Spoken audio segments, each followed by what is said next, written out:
Well, thank you everybody for being here. I apologize for being a few minutes late. I'll take responsibility for that. I will be the facilitator of our meeting this evening. Our mayor has some, he's got a family member having some medical he's working on, so I wish him luck with that and hope everyone ends up well, but he may show up later, but at least for the time being, you're stuck with me. So apologies up front, and we'll stumble through this like we always do.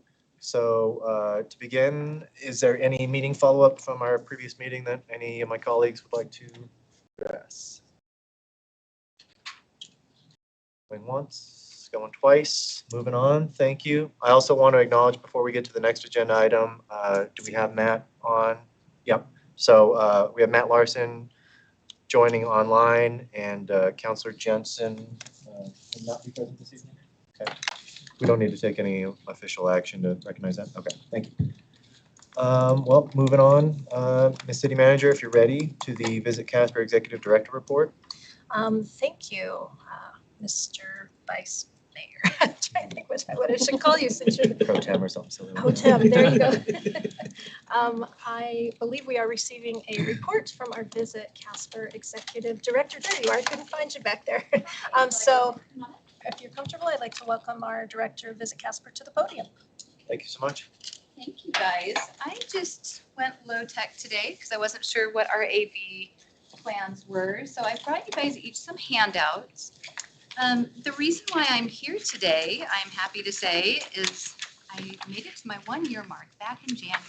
Congratulations. Thank you very much. I'm so happy about that. But it definitely felt like it was time to give you guys kind of a in the weeds view of what my first year looked like. What were some of the things that we did and why? And then what are some of the topics that are in the future? So that's kind of what I'm reporting on. So I've broken it down in your packet by quarter. I think the first thing that's important to note is not only was I new in my position last January, but I was new to Casper. I was also new to Wyoming. And I think I'm not new to the industry, but that's a whole lot of new that I recognized right up front. So I felt like year one was really important for me to spend as much time as humanly possible understanding the lay of the land, trying to understand what the needs were of this community first and foremost, because that's who we're here to work for, before we even think about our visitors. I needed to get to know my staff, what their needs were, the same thing with my board of directors, and just all of our stakeholders in the community. So it was a real sit back and listen and learn time. At the same time, I really tried to dig into all of our systems in the organization. What did we do? What did we not do?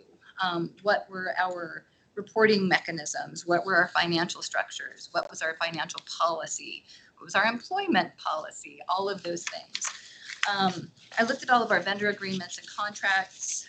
We did ultimately wind up doing a staff reorganization, but through that process, we didn't lose any staff. I met with everybody, got a sense for what their hopes were, what they felt like their strengths were, and what our needs were, and we shifted seats in the bus a little bit. And I'm happy to say we have maintained everybody since I've been here, and we are like one big family. So I couldn't be happier. Some of the early things that I did notice, though, that I felt like we could maybe add into the mix was some proof of performance reporting.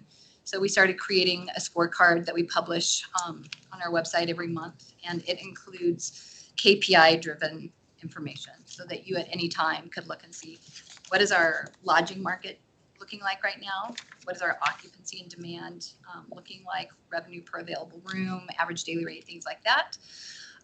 We also share our marketing and sales KPIs and our outreach so that you can get a consistent view month over month of how we're doing and ask us questions. Our board also identified some destination development projects that they wanted to fund. Those projects are funded through the Wyoming Office of Tourism. And once the board approves the projects that they want us to fund, then the Wyoming Office of Tourism also has to bless those projects. So we did all of that in our first quarter. Q2, we started, after looking at all those contracts and vendor relationships, we started saying, I think there are some places where we can save some money. at least in the long term. So that was where we made our first kind of big decision, which was updating our vendor and, for our website and CRM. I also noticed that there were, I think, some tools missing from our toolkit for our staff, whether it came to marketing or sales, that would allow us to really be as efficient and effective as humanly possible with these public dollars that we're trusted with. We always want to do the most that we can with what we have, and so that we're trying to reach as many of the right visitors that are coming to the community. And by the right visitors, I mean, I want people that are going to come and visit for the day, hopefully spend the night in paid lodging accommodations, get out and shop, and not only generate lodging tax and economic impact with our small businesses, but also leaving a trail of sales tax as well to help fund a lot of the programs that we all know that we need and want. We also updated our financial policies at this time, just adding some additional layers of risk management in there. We had some big events happening. CNFR, NJCAA happened at this time. We did our public hearing for our budget amendment and proposed budget for the year ahead.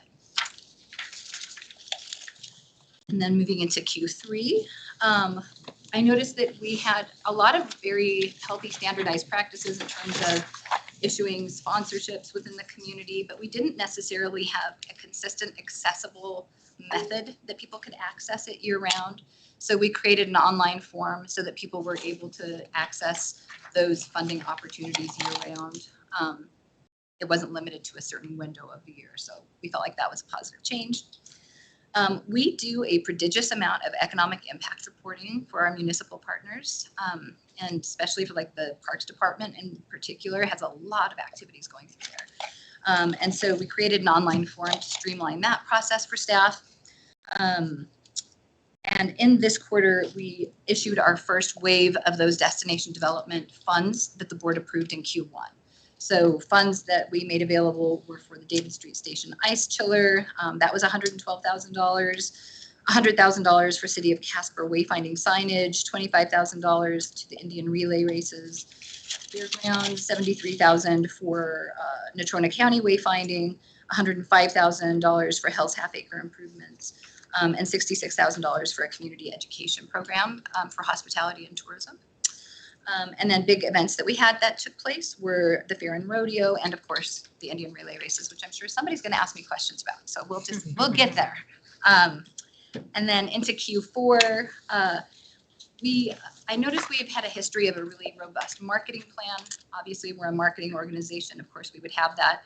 But what I didn't see was a robust sales plan and a robust an organizational plan. So we expanded that marketing plan into an annual business plan. And that's also available on our website at any time for anyone if you want to know what we're doing, along with our scorecards. It's in the partner resources section of our website. We also began the process of updating our tourism master plan. An important distinction, like what's the difference between a business plan and a tourism master plan? The business plan is for our organization. It tells our staff how do we do the work that our board wants us to do to fulfill the vision that they have. The tourism master plan is what does this community want for Natrona County and for Casper? What does it not want? So that was an inclusive process with a broad stakeholder group that started that process. And in that month, in one of those months in Q4, I just thought it was worth noting that Les Shelby in our office produced over 100 economic impact reports for the city of Casper alone. So that doesn't include what Kate did and what we did in other months, but they are smoking with the DI economic impact calculator. We conducted sales for our destination guide and downtown pocket map. Why this matters to you, aside from yes, we're doing that, is we are also trying to generate revenue that's not just lodging tax.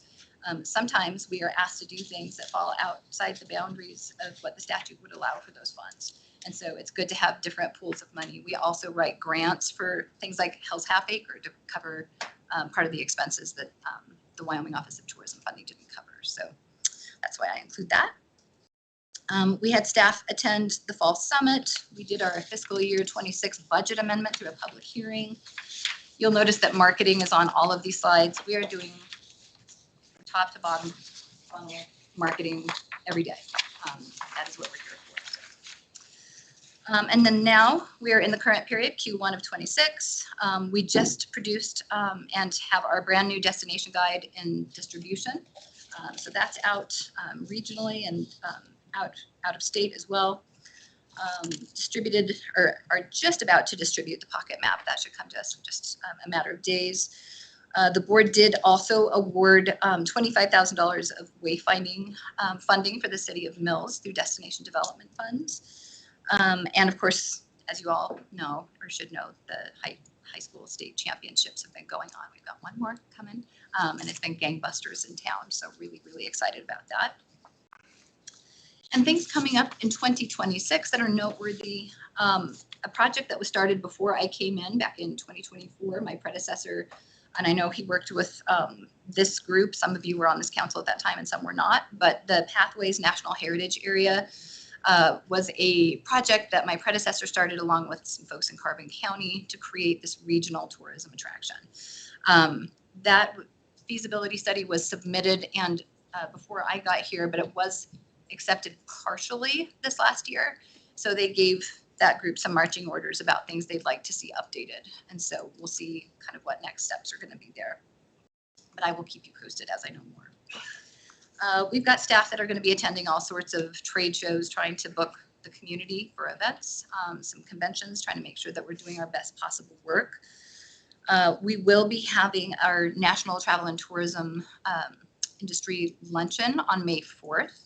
And we'll have details about location and time on that soon. But I'm excited to say that Dominic Bravo, the state tourism office, their new executive director, will be our keynote speaker. And we'll be looking to him to talk to us about how can Casper be integrated into the state's planning for tourism promotion and some tangible takeaways for that. Big events coming up, of course, the Fair and Rodeo, CNFR. We're going to have a ribbon cutting out at Hell's Half Acre. My very first toilet that I've ever personally ordered outhouse is going to be delivered in a matter of weeks. We have new interpretive signage that's getting ready to go up. I think we're going to be serving some hamburgers and hot dogs out there, and we're going to make a right old deal of it. So we're very excited about that. We've got 3 new videos that'll be coming out, one on outdoor recreation, one on history and culture, and one on doing business in the community. So that's a partnership project with Advanced Casper, which I think is very exciting. I can't wait for you guys to see it. And of course, we will have the local optional lodging tax vote that happens next November. The next page you're going to see on here is this graph. And I just thought it might be nice for you to see some of the tools that we're using. This is just a slide that comes from one of our geolocation platforms that shows you what does Casper's seasonal visitation look like. This is all tied to geolocation data, and it's not meant to be a literal interpretation of numeric volume, but more of the trend. The important note, I guess, takeaway is we aim to try to fill the valleys in this graph. Peaks are doing pretty darn good. If I was sitting there in the 3rd of July, I think we all know what's going on, or not third, the 3rd week of July, 2nd, 3rd week, we know what that is. That's the Fair and Rodeo. I'd be pretty darn happy about that. CNFR is looking good too. There's some great stories and takeaways in there, but I think there's opportunity, and I'd like to see us incentivize, whether it's events or activities, what have you, in these valleys so that we fill our hotels and we get people shopping and generating tax revenue. The next slide is just another factoid for your information from geolocation. It just shows what, when I sort for people coming in from out of area, what our top attractions are. Dining and nightlife. People love our breweries and distilleries. They want to go out to eat is number 1. Shopping at all the places, whether it's big box or downtown. People are coming here from all over the state and from other places in the country, and they are going shopping. And obviously downtown is very high on that list as well, so not surprising. And then the river, of course, people are coming here for fishing and all the outdoor rec that you would expect on the river. Casper Mountain is just right on the bottom.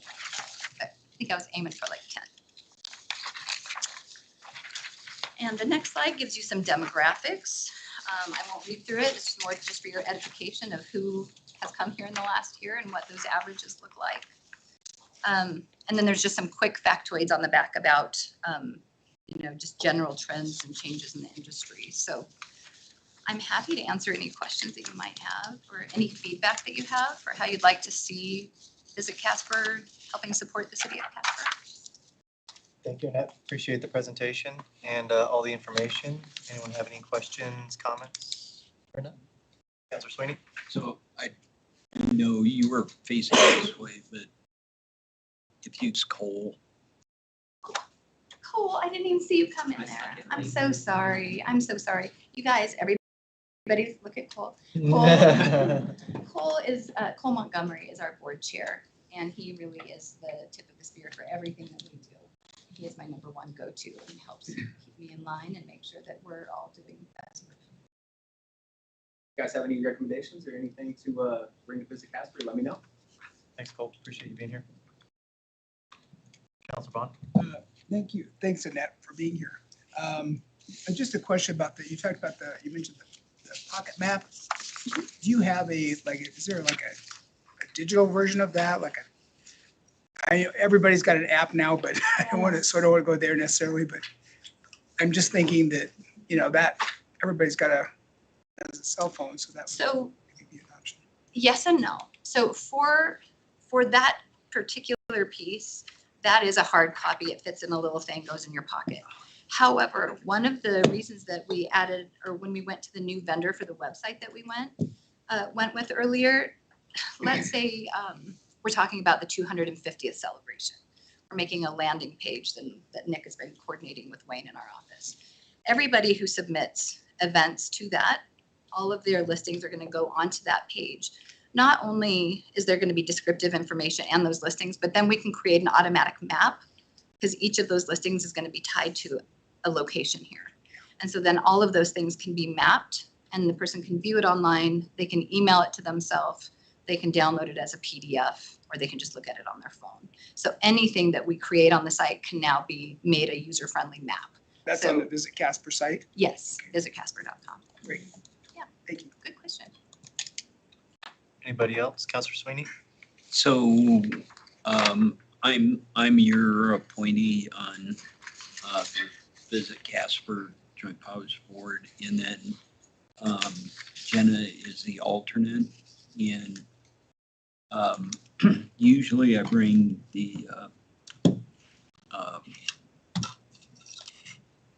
The destination guide, Yeah, also known as visitor guide. Scorecard. The Scorecard. scorecard. Thank you, but I didn't get that until after the meeting. So if anybody's got interest, I could bring copies next meeting.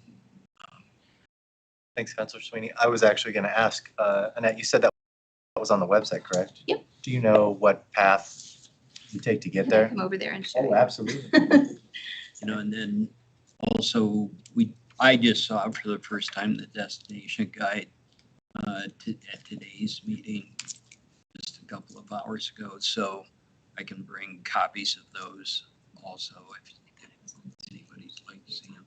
So, okay.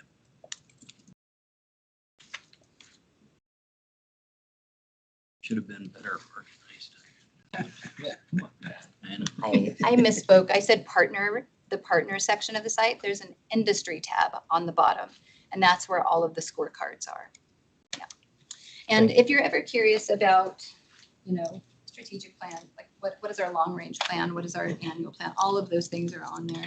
We're also in the middle of creating a new page called our transparency page, and that will have all of the plans, our budget, our audit, any sort of thing that anybody has ever asked me for in the last year, our bylaws, our joint powers board agreement. I'm trying to think. I've been making an ongoing list just for what somebody might possibly need. And so we'll have that on that transparency page and just make it easy. Good, thank you. Other comments, questions for Annette? Vice Mayor, I have my hand up. I don't know. Or yeah, if you don't mind, Annette? No, not at all. I was curious, nobody else wanted to ask you. Sure. I'll ask you about the Indian relay races. I saw they were moving to Sure. Cheyenne. Do you mind providing some context? Yeah, Okay. we did not receive any notification that they were changing locations. But they're a private organization that is producing an event and they just decided to go elsewhere.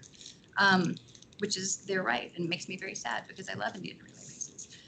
But the good news is they're not the only organization that produces Indian relay races in the country. I've gone to them for years in other states, and I know that other organizations are actively looking at other options in that regard. I haven't received anything finalized about what that is going to be specifically. I've heard some things, but until I see the, ink on paper, I hesitate to say exactly, who's doing what. But I'm not going to be weeping into my pillow yet, because what I have heard about the folks that are looking to produce an alternate Indian relay races event, I'm extremely excited about. And I am a horse girl, and I love relay races. And so I'm very excited. So as soon as I have something 100% ink on paper, I will share that. Appreciate it. Am I mistaken, or I know the championships moved to Cheyenne, but is there still not some sort of qualifying event that is going to take place here, or am I mistaken? I don't know that there is a final, I don't know that there's ink on paper as to the alternate event. I mean, did you mean like one that qualified before Indian? I don't understand how the process works, but that's how I thought I read it, and that it would be some event previous to the championship. Maybe that filters out. So, Okay, that has not come to me yet. no worries. Jenna's got her hand up. Can Counselor you Jensen, hear- Thanks. we can hear you. Okay, that's what I was gonna ask as well. There's some talk on Facebook that their website still says that something is happening over at the fairgrounds, so that's what I just wanted some clarification on too, but it sounds like she's not aware of it, so. Well, I am aware that there are conflicting messages that are coming out of that organization, but I can't speak to why, because that's just their, and I think that has been a point of confusion probably for the fairgrounds as well, because I have had that sent to me as well.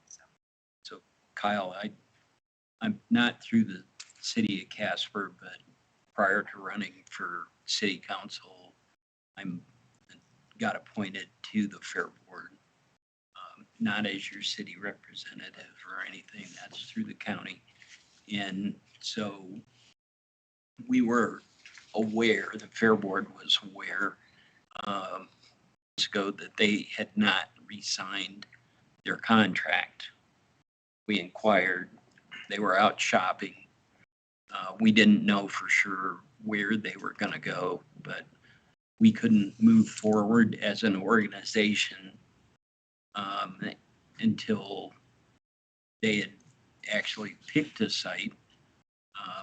They felt they outgrew us, and we weren't large enough.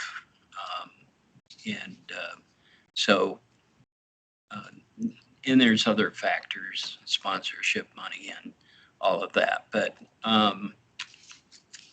we are in the process of talking to other organizations. That organization does hold the finals, and they have qualifiers around, but we won't be taking part of that. I think there's over 100 teams out there across the country and Canada, so with the different tribes. So Appreciate that context, Counselor Sweeney. I only have one more net, Sure, and then I'll let that's you get fine. out of here. Okay. We recently had a group in front of us advocating for the second sheet of ice at the ice arena, and they had some economic impact numbers. I assume that they got crunched through your office. I think they mentioned that it was around $5.5 million in expected economic impact for the second sheet of ice. It got me thinking, several years ago, I remember seeing a list of all of the different kind of high school sports tournaments and the different economic impact for each one. Are those, I personally really like those statistics, and I think people find them very interesting. Are those embedded in some form of reporting on your website, or are those numbers that we could get potentially? I'm sure we could get them. We have not, I think I would need to check on, since we do these events usually for, it might be a municipality like you guys, easy, that would be a no-brainer if you guys gave us permission to share that, that information. Where I'd want to check is if it's like a private event. Mhm. I don't know the legality of releasing their visitation numbers and things like that. So we have not put people's economic impact reports onto our website, but I think there has to be a room to tell that story. I just have to kind of make sure we vet it and do it correctly. But especially when it, and sports, but also, festivals and facilities, ongoing use of facilities, like I think are just wildly, people just don't realize how much of their day-to-day world is affected in such a positive way from the economic output of some of these things. So Sure. we're working on trying to figure out how can we be a part of telling that story. Appreciate it. Any other comments, questions from anyone at the table? Counselor Jensen or Larson online, do you guys have anything else you'd like to ask Annette? Okay, I am good. Thank you. thanks, Counselor Jensen. All right, well, thank you, Annette. Thank Really you. appreciate all the information, and thanks for joining us. Also, Cole, appreciate you joining I'm us. sorry, Cole, I did not see you come in. Super. Okay. All right, moving on. Next on the agenda is our Urban Renewal Authority Blight Study presentation. I'm gonna go ahead and give the floor to our City Attorney, Eric Nelson, because I think you got a little bit of context to provide for us around this agenda item, sir. Thank you. Yes, thank you, Mr. Vice Mayor. Just a little bit of procedure keeping before we get into the meat of the presentation. We're here tonight to receive the Urban Renewal Authority Blight Study presentation from our consultants. In an effort to reduce the number of times they had to present, the city did provide public notice of a Planning and Zoning Commission meeting to take place contemporaneously with the work session. I would note that I see several of our Planning and Zoning Commission members in attendance. It is my understanding, however, that we do not have a quorum this evening, and so there will be no need to convene a special meeting, as without a quorum, there can be no action taken and no need to actually convene that. So I wanted to put that on the record and make that clear for the public. I believe that the direction requested, if granted, would lead the final determination from Planning and Zoning to be had on April 9th, so next month. Obviously, with several members in attendance, they'll hear the presentation firsthand and have an opportunity to ask questions. And then any member not in attendance can certainly review the presentation recording. So with that, if it would please the Vice Mayor and our City Manager, I would like to turn it over, I believe, to Ms. Liz Becker, our Community Development Director, to kick off the presentation. So before you go there, if I could, Vice Mayor. Sure. So on the setting up of the Urban Renewal Authority Board or agency, will you review that at the end, or? Mr. Vice Mayor, Councilor, I think we'll get through the presentation and then we'll discuss the composition of that board at the end. Thank you. Ms. City Manager, as long as you're all right with it, I'll give the floor to Liz. Mr. Vice Mayor, members of council. This evening, we are pleased to present the Blight study that we've been working on for the last several months. Council gave permission in December to move forward with this Blight study, and we selected a consultant. But I do want to introduce some of the attendees tonight who have all been instrumental in truly this Casper Blight study. As the city attorney said, we do have 3 members of our planning commission here this evening: Joe Hutchison, Dan Elston, and Laura Hunter. We're also pleased to have members of the Old Yellowstone District Advisory Committee, Lindsay Grant, Martin Axland, and also Martin, as well as William Wynn, are downtown development investors with Brick and Bond, and partners, I should say. And then our DDA Executive Director, Melissa Huguet, is here also on behalf of the DDA.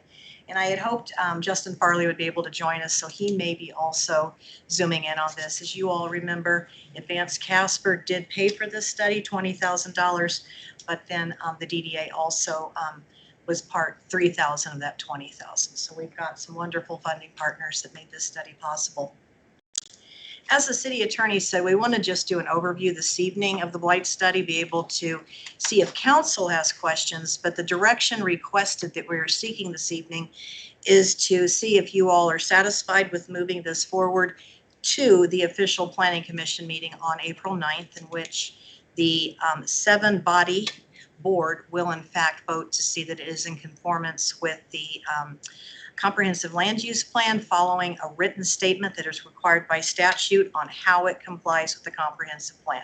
So we've been following right along with what the statutory requirements are. After that vote, we will be back in front of this body, likely at the April 21st meeting. And as I stated in the council meeting, or pardon me, the council memo, we are looking at doing an initiative resolution that our consultant will step through a little bit more this evening is some of the next steps. And again, getting this set up appropriately, and again, seeking direction this evening to see if you all are satisfied with the blight study to date. And then to Councilor Sweeney's question, staff is asking for a couple of council members to work with staff. Whether that decision is made tonight or done as a follow-up, we would like to have a subcommittee that we can begin to step through, again, also with our consultant, but similar to the Economic Development Joint Powers Board, looking at the ability to set up an urban renewal agency, urban renewal board. In the past, we did have an urban renewal agency, 5-member board, but we do want council's direction, which is again a option for the state statutes, is to get council involved with the agency or the board or the board. So again, a couple of items tonight, but if my Vice Mayor that we don't have the 2 volunteers this evening, we can follow up certainly before that April 21st meeting. So again, we looked at doing 7 areas within the city. I think you all are familiar with those 7. Again, urban renewal areas open up opportunities for increased sales tax, property tax, building permit revenue. But more importantly, they also allow us to look at different revenue streams, such as industrial revenue bonds, perhaps again, federal grants, which is how we did the old Yellowstone district for many, many years. And then also looking at such tools as tax increment financing and beginning to explore that option. So the consultant that we have had the pleasure of working with for the last several months is in fact Mark Christensen. He is a certified planner with the American Institute of Certified Planners. He is with AVI Consulting out of Cheyenne. And again, he did come up today to do a presentation a little bit different. You all received the blight study, so he'll be stepping through parts of that this evening, kind of doing some explanation and what the next steps are for the city of Casper as it relates to urban renewal areas. So, Mark. Alrighty. Thank you very much. Alrighty, as Liz said, my name is Mark Christensen. I'm with AVI in Cheyenne, Wyoming. And instead of going through the entire 80+ page document, I condensed it a little bit for you guys. So agenda tonight, we have a quick introduction. We'll talk about some of our applicable statutes. We will talk about blight. Blight is one of those terms that is used in the state statutes that unfortunately we do have to use to unlock some of these tools. So we just want to be clear with that terminology that it is required by state statutes. It's not recorded against the property or anything like that, but it really does unlock some of these tools that we have through the urban renewal agencies and authority. We'll talk a little bit about the study areas and then just a quick overview of what those next steps would be for you. So just a little bit about me to give myself a little bit of credibility to talk about urban renewal and blight. So I worked for the city of Cheyenne from November of 2019 to July of 2022. Prior to that, I might add that I was an intern at the city of Laramie while city manager Jordan was there. I worked under Derek Taney and his planning department there. So interned while I was in college, but worked for the city of Cheyenne, did the preliminary blight study and URA establishment, worked on the Hitching Post Plan and Project, the Hines and Hole Plan and Project, and then the 15th Street Plan and Project.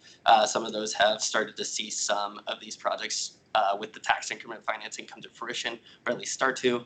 I worked with Ayers Associates for a little bit, again working with the city of Laramie on their initial blight study and their URA establishment, and then working on their URA training.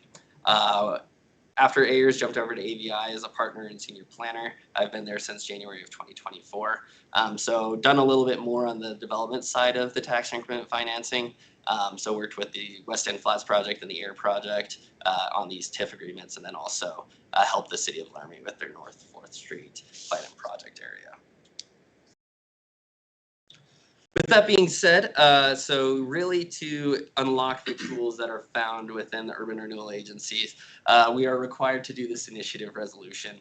So no municipality can exercise the authority conferred in the urban renewal code until the local governing body on its own motion or by virtue of a petition of 25 or more electorals has adopted a resolution finding that there's one or more slum or blighted area that exists within the community, and the rehabilitation, conservation, redevelopment, or combination of that is in the best interests of the community. So with that being said, it lends the question of what is blight?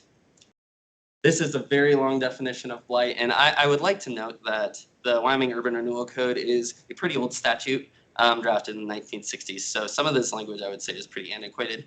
Urban renewal kind of comes from a time when there was a lot of redevelopment, a lot of removal of buildings and those sorts of things. And I would say at that time too, it was sort of anticipated that the urban renewal would remove slum and blight residential areas. That's typically not how we see it used now. It's more for redevelopment of some commercial areas, but the terminology is still there. So that is something that can give the community pause, but we want to be upfront about that component of it. So with that, the condition of blight, with that long definition, you'll see there's kind of a long list of things such as a substantial number of slums, dilapidation, deteriorated or deteriorating buildings, existence of conditions that endanger life, items that inhibit housing production, economic or social liabilities, unsanitary or unsafe conditions, and those sorts of things. So from that long list of what is included in that definition, the way that we go about a blight study is we create this list, a checklist of sorts, and we go through this checklist and see if these conditions exist on site. It's important to note in Wyoming, the legislature did visit this a little bit a couple of years ago. They wanted to see if there's potentially 4 conditions of blight that as a minimum to make an area designated as blight, but that didn't go through. So a place like Colorado would have, you need to have a certain 7 of the 13 conditions of blight, whereas Wyoming doesn't have that. Throughout the study, you'll notice these little text boxes that just kind of exemplify some of the statutes and explain some of the things that are found within the study. So example here, we have text box 2.1, that the blight designation does not devalue the property, as we said previously. Blight or slum designations do not attach to individual properties and they do not reduce property values. This designation simply allows properties within the area to access urban renewal tools. Potentially, if a property is within an urban renewal area, to the development community, it might signify that this is a big opportunity. That's something that happened in Cheyenne with the development down there. A developer saw that the property was in an urban renewal, so it somewhat increased the value because they saw the development opportunity and the opportunity to use tax increment financing. Second, tax increment financing is not automatic. This blight study does not create tax increment financing districts in and of itself. It's rather identifying areas where these projects could take place. In order for tax increment financing to exist, a plan and project for that specific area would need to be adopted. Text box 2.3 is that we have that blight does not need to exist in every project area. There's this condition that once an area is declared slum or blight, the urban renewal plan may be considered. However, blight does not need to be present with every plan and project area, as the improvements help to prevent the spread of slum and blight. The way that we've crafted this is that we've said that blight generally exists within Casper, so the community can anticipate projects in all these different areas. However, we will fine-tune this with the city attorney's office because we do know some other communities, such as Laramie, are dealing with this condition right now where they've said blight generally exists in the community. However, there's some members of the community that are saying we need the blight designation, prior to the project commencing. So we'll fine-tune that for you before we finalize this. And then lastly, that there is only one condition of blight is required. So the blight areas we've identified are these 7 areas. We worked with staff to identify these areas. And as you can see, we don't have those hard geographic areas. Rather, we have those pretty broad areas. These icons here are actually the different photos that I've taken documenting the blight in the community. What will be nice about this project is once we turn it over to the city, this will be a catalog of all the conditions of blight. So each of these photos is geolocated, and then we'll also signify the condition of blight that is identified on that specific photo. With that being said, we do want to note that the blight study is it's a sort of a windshield survey type exercise where it's a visual exercise, very high level environmental, if there is some environmental information on the site, and then also a high level site investigation regarding ownership taxes, those sorts of things on the county assessors. It's not necessarily a deep dive on all the individual properties, rather just that high level, we believe blight exists at this area. So because you do have the study in front of you, just wanted to quickly run through the condition surveys. So with downtown Casper, again, we have that there's dilapidation, deteriorating structures, conditions of life, or existence of conditions which endanger life or property by fire or other causes. One of those that we commonly see is vacancies. We think that that is a condition that if a building is vacant, if a fire occurs, those sorts of things, it's a lot less likely to be responded to and those sorts of things. Also included in that would be the age of buildings, which is also with the environmental component as well, the environmental impairments. The age of buildings, likely conditions of lead-based paint, asbestos, those sorts of things help fulfill these requirements. So with that, we have that downtown Casper exhibited 7 of the 13 conditions of blight. We surveyed North Casper as well. We found that this had 9 conditions of the 13 conditions of blight. Again, this will be at the disposal of council to look through the photos. They are all geotagged. And if through this study we want some more information on some of these areas, we'd be happy to go out and supplement those. The CY Avenue corridor, we have 6 conditions of blight. The East Ridge Mall, we have 5 conditions of blight. One of the things that I would like to highlight about this is we've found this condition a lot in various other communities in Wyoming where there's just generally poor connectivity.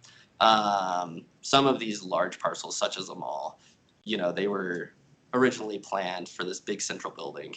And because of that, there's not necessarily utilities that you could create a street grid through, connections that you could plow through and those sorts of things. And I would say commonly in other states such as Colorado, mall redevelopments are a primary project that are considered with urban renewal projects.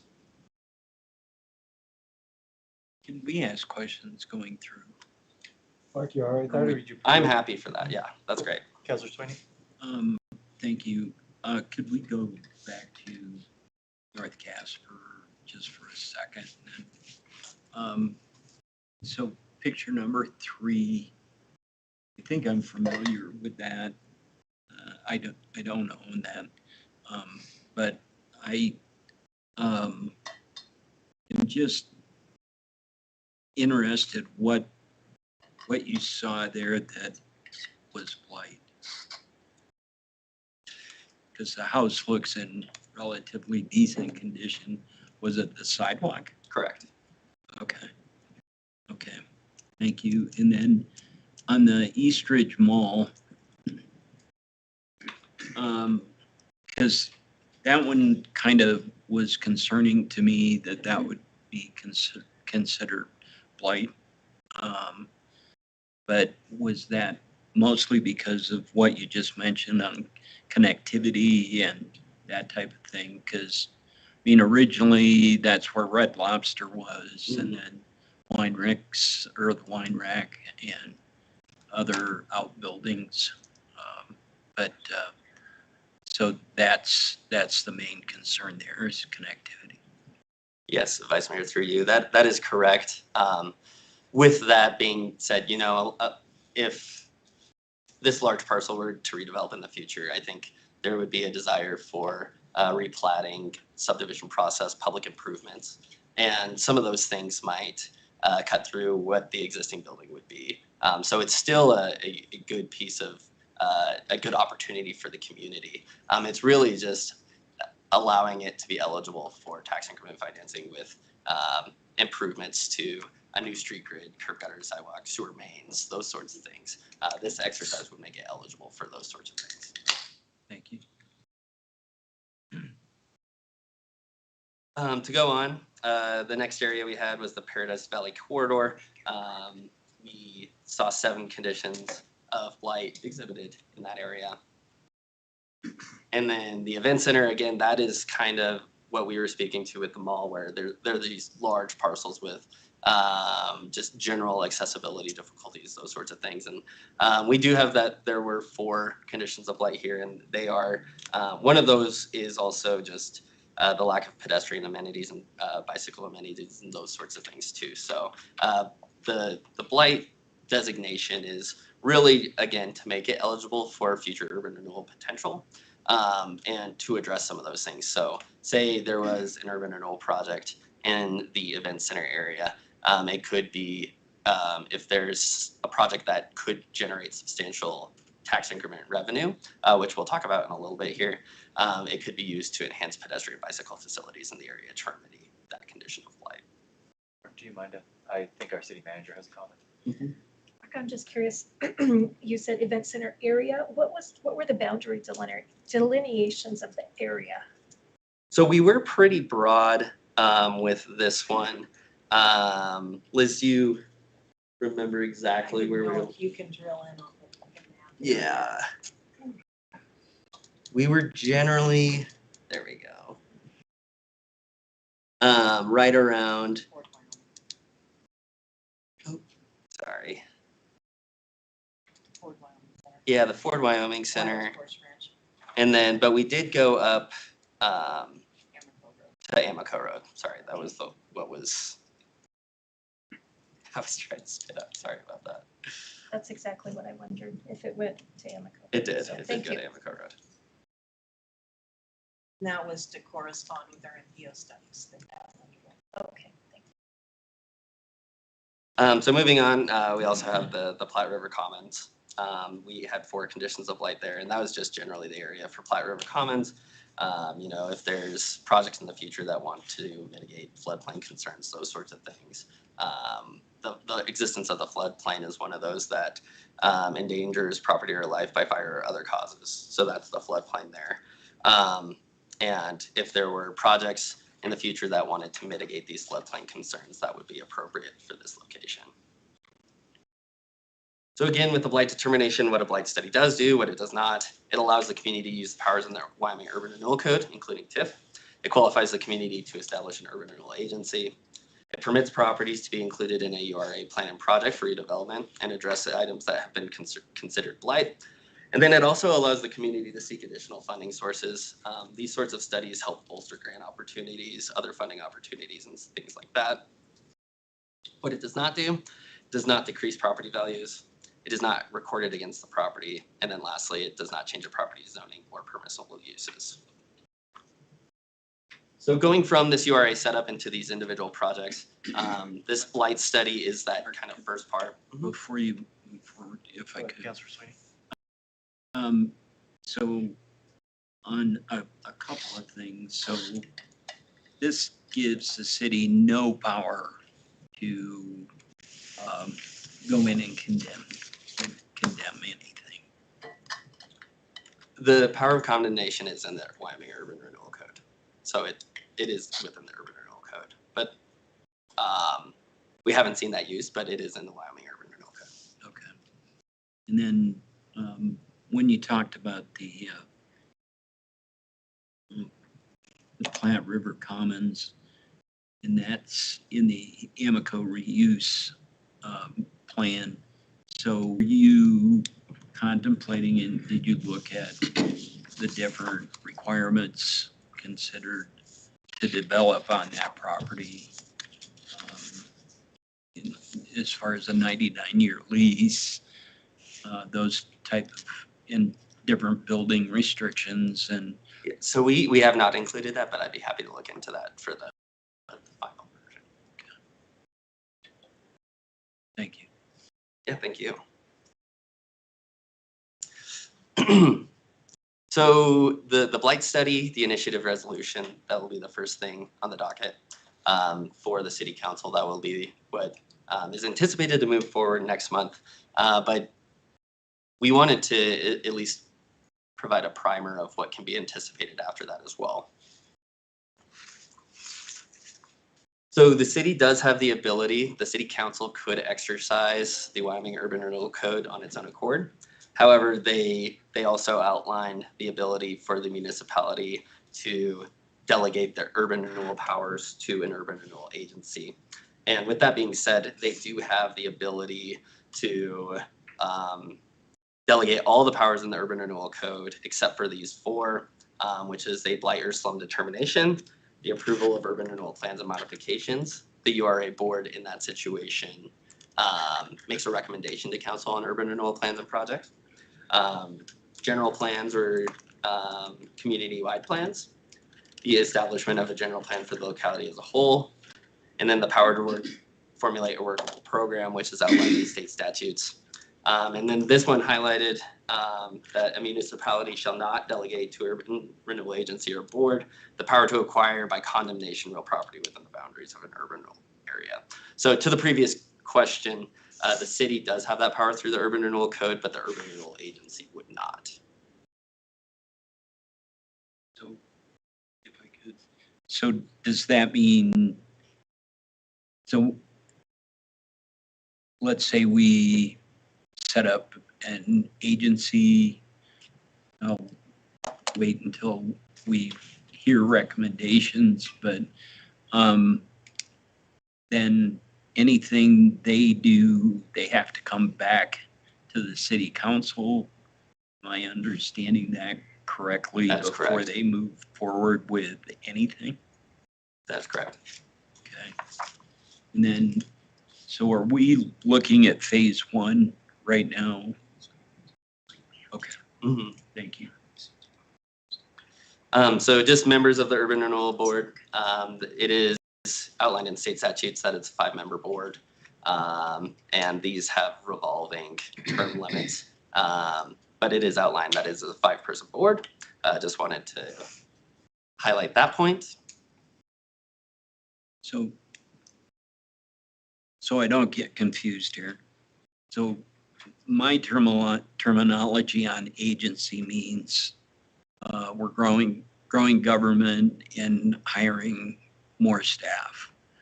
Is that the intent, or am I understanding that incorrectly? Would it be more like planning and zoning?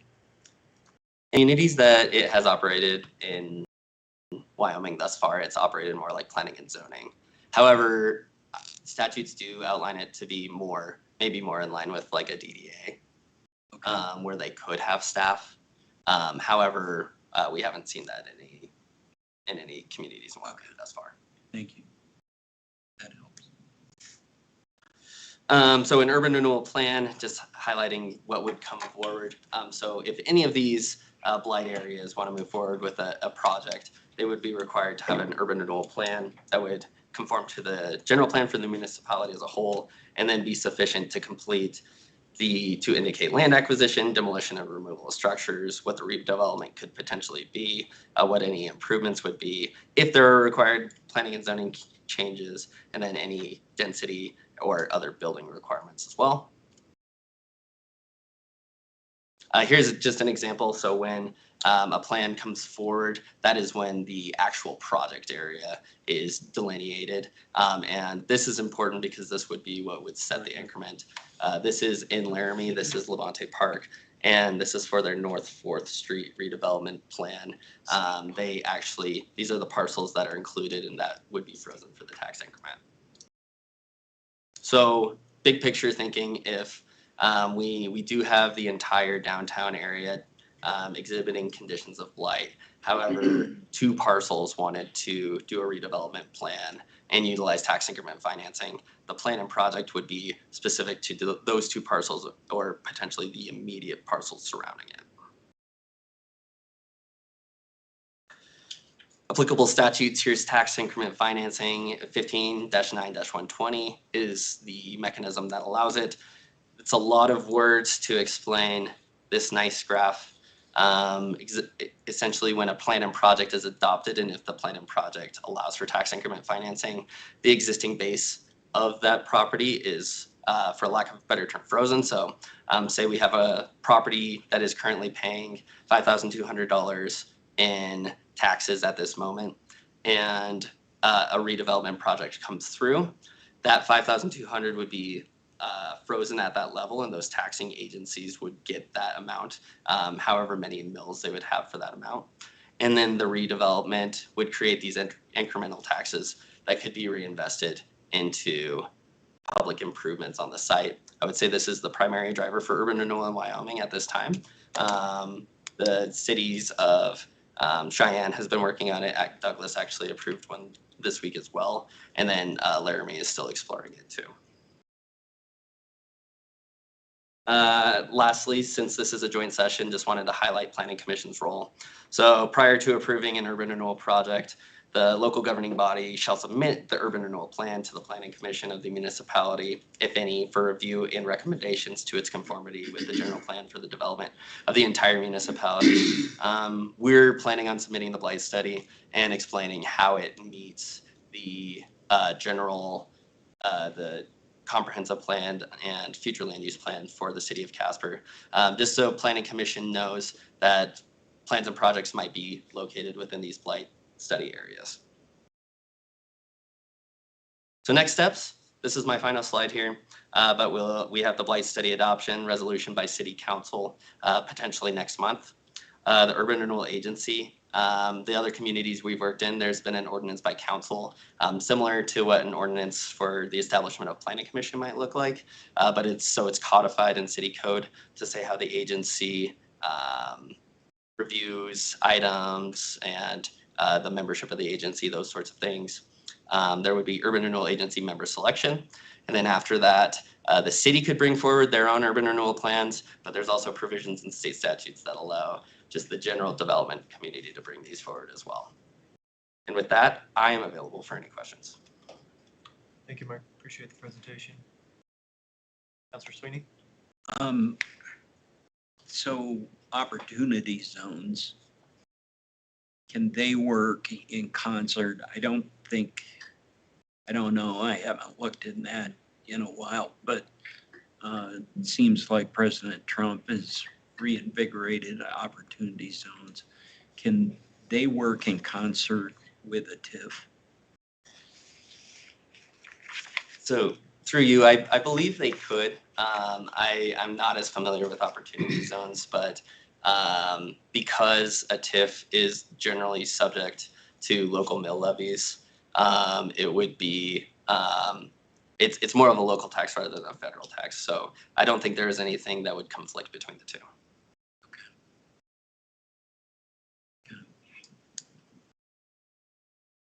Councilor Pollock? It's not so much a question. I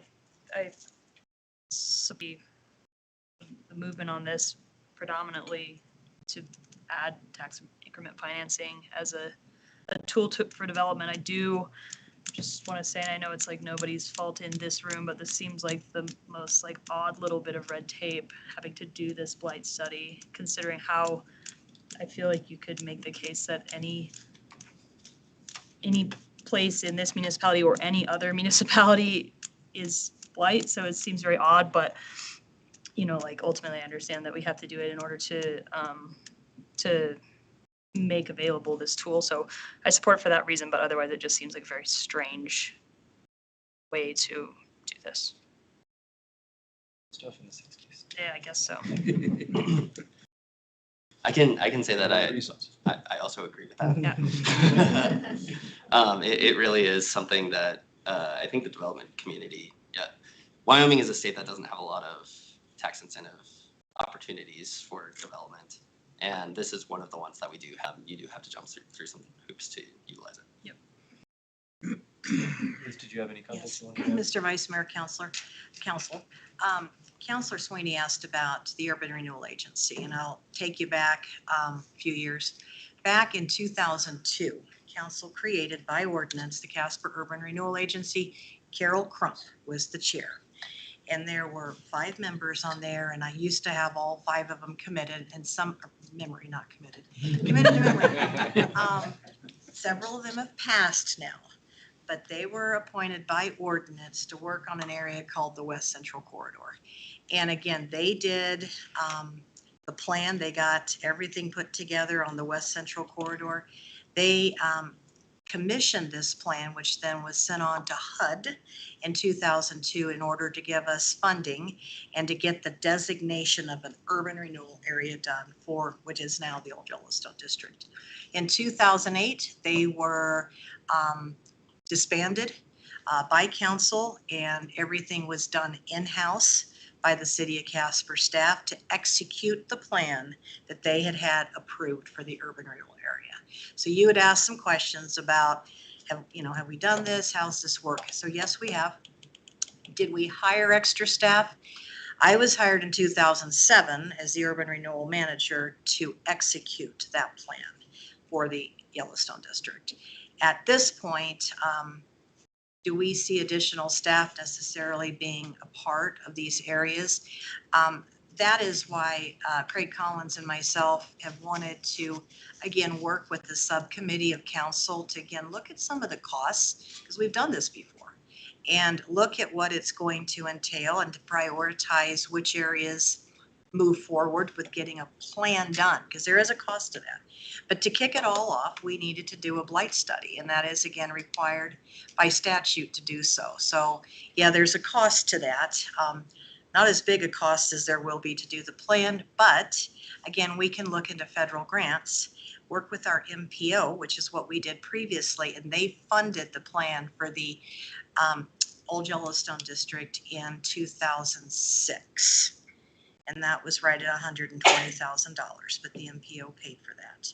And they were able to do so because of the connectivity, which Mark keeps referencing as a condition of blight, is lack of connectivity. Now that will work with several of these areas that he discussed tonight. With the downtown, I do believe that we would probably be better off with a different tool, and that possibly, again, would be the tax increment financing.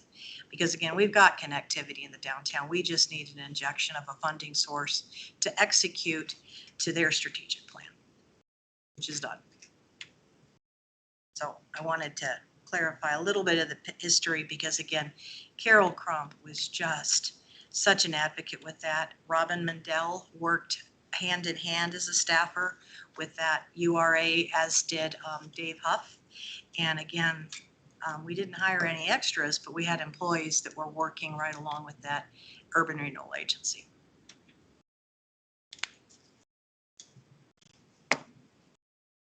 So is the ordinance has been repealed way back in 2008? The Cura board was dissolved. So is the ordinance still We alive? would create a new one. Create a new one. Okay. That was dissolved. Council created the Old Yellowstone District Advisory Committee to help with a lot of the boots on the ground work, which is again still functioning since 2008, and representatives are here. But we did dissolve it by ordinance, I think in June of 2008. But I'm old, but that's kind of what my memory says now. We went on record. We've got it in our files. Anyone else? Comments, concerns, questions? Councilors Jensen and Larson, looks like we've lost Larson. Councilor Jensen, you have anything you'd like to ask? No, I am good. Thank you.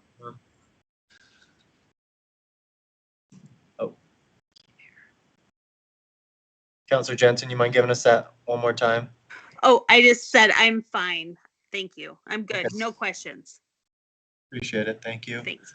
So Councilor Sweeney? So I don't know if it's proper to ask opinions from planning and zoning or EDA. Mr. Vice Mayor, Council, I think if you want to invite comments from whomever, I think that's at the pleasure of Council at this point. It's a work session. Does anybody representing one of these partner agencies we've discussed have input, positive, negative, indifferent, regarding the establishment of a URA?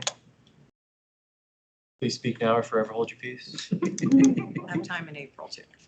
Okay. I think the only thing that I would add is that this topic was discussed at our strategic planning as a board. I know they're supportive of, any kind of development opportunities down there. We have recently started to take an inventory of the properties that are for sale or for lease. I would say that there's a significant portion of them that need a little help. So these are some of the things that certainly get us in that direction. Thanks, Melissa. That was perspective from the DDA, and I think I updated us last council meeting about the inventory of locations downtown that if this could be an incentive tool to get some development. I know First and Center comes up often, and that one's just been kind of sitting there, and maybe a tool like this would help spur some movement on some of those properties. Okay, well, if there's no other questions, it looks like direction is requested, and that is, I guess, just to get this on our agenda for that April meeting to adopt the Blight study. Is that correct? Mr. Vice Mayor, it is to move it forward to the Planning Commission Oh, okay. because they have Yeah, to sorry. formally prove it, that it's in conformance with our comprehensive land use plan that they oversee. Okay, thank you, Liz. Do you mind clarifying for me then the timeline? So we're kicking it to P and Z. Is this a 3 readings kind of adoption, or is it by resolution? What does this timeline look like? Okay, so Planning Commission will just be that one reading, then it'll come back to council on the 21st with this initiative resolution. At this point, assuming everything again is favorable, so it would be by reso. Okay. And then at that point, we'd move on to the establishment of the URA through Yes, sir. ordinance. And would like again some some council participation on that. Okay, so 6 weeks to get through that process at the quickest. Okay. So a couple months potentially if we don't run into any snags to work our way through these next few stages. Well, if nobody else has any questions, comments, or concerns, appreciate you giving us the presentation. Mark, yeah, I guess I do need, if you're asking for direction, everyone thumbs up to keep this moving along the track. Thank you. All right, you need anything else from us, Liz, or Ms. City Manager on this one? Okay, well, Thank you. appreciate it, Mark. Thank you. Thank you. Thanks, guys. Alrighty. Moving on to, thank you, Lucille. Moving on to volleyball equipment purchase. Yeah, sure, I see Nick Whip setting up. Yeah, Council, this should be a really quick conversation, I believe. It's an outgrowth of one of our capital budget meetings. The Parks, Recreation, and Public Facilities, you can't hear, I'll wait. Thanks for your service on planning and zoning. Yeah, thank you. See you, Joe. Should have said that earlier. That's okay. So recapping, we had a conversation as part of the capital budget review meetings and thought that it would be good to bring this in front of you and get approval to move forward with a one-time allocation from the direct distribution fund this year to come up in budget amendment number 3. Our interim Parks, Recreation, and Public Facilities Director, Nick Whips, will walk you through that. Thank you. Vice Mayor, Council. We get the opportunity to talk about volleyball equipment. Super exciting. And what I would say, just like our city manager said, that we are asking for a one-time authorization to use direct distribution funding to purchase new volleyball equipment that's 18 years old. And that was a part of our FY27 capital plans, but based off of the myriad of different programming that we offer, and volleyball is a big thing. It's one of our biggest revenue drivers for our sports and athletics work group. We thought it was prudent to get this authorization now. For those of you that don't know, we offer volleyball leagues in the spring, summer, and fall. We have multiple tournaments that serve adults and youth, and volleyball is just something, I mean, we have open gyms. We have thousands upon thousands upon thousands of people utilizing our gym for volleyball, and we have standards that are 18 years old and that we have been basically keeping up with duct tape and hope that something crazy doesn't happen during a big tournament. So with that, we partner with the Casper Recreational Leagues Association quite often, and they said, we want to give you $4,000 to go towards the purchase of these volleyball standards, which are just under $16,000. So what we are asking of you today is your thumbs up or authorization for us to use that direct distribution funding to purchase the remainder of those 3 volleyball standards. Yes. Thanks, Nick. Go ahead, Councilor Pollock. Just to make sure I'm understanding correctly, then this would have been coming to us anyway in next year's capital budget, but we're just trying to get it done so that we can have it immediately. That's correct. And sorry, I forgot to introduce Baylor Helmuth, our sports supervisor. Questions, he's here as well. Thank you. Councilor Sweeney? So I noticed in, I think it was the one group that kind of disperses some of the monies in where the 4,000 would come from. Yes. But I noticed in those meeting minutes that was in the last packet, something about replacement of the gym floor starting to splinter at a cost of 500 and some thousand. Is that of any concern for volleyball? Mayor, Councilor, the replacement of the gym floor is at the forefront of our minds, and it is a part of our 5-year capital planning processes. And that is something that, as we work through our long-term plans, eventually, yes, the gym floor will need to be replaced. Will it need to be replaced right at this moment? No. Is that of concern specific to our volleyball leagues? Right now, we feel comfortable where we're at with the gym floor right as it stands, but it is at the forefront of our minds, needing a replacement that will be pretty significant. And so distribution, I mean, how do we just transfer that? And isn't that part of our, operational budget, or is that dispersed differently across? Through you, Mr. Mayor Pro Tem. Councilor Sweeney, that's a really great question. So the city has been treating direct distribution as one-time money. We may be having a conversation with you all in coming months about whether that should continue to be the case in the future. And maybe we should be treating it as ongoing operational funds with the statutory change that just occurred. But for the time being, you have been treating direct distribution as one-time money for one-time projects. When these guys brought this forward in the FY27 budget, and I learned that there was a $4,000 contribution and the equipment is 18 years old and in really poor shape, and they have a really active volleyball season between now and July 1st. That's when I said, geez, and Jill was with me, could we just try to move this up and get this replaced now? So these volleyball folks have decent equipment for the upcoming season. And the direct distribution was the source of funds we looked to because it is one-time money for a one-time expenditure. To make the transfer, to answer that question, we just were looking for a thumbs up tonight that generally you guys are okay with this. I understand this is a little bit out of the norm of process. And then we will come back in budget amendment number 3 and Jill will rectify the books, so to speak, in your last budget amendment of this fiscal year. City Manager, any other questions, comments on this agenda item? Councilor Jensen, you have anything on this? I don't see a hand. I don't. I was just trying to get my thumbs up, but I can't find it. Appreciate it.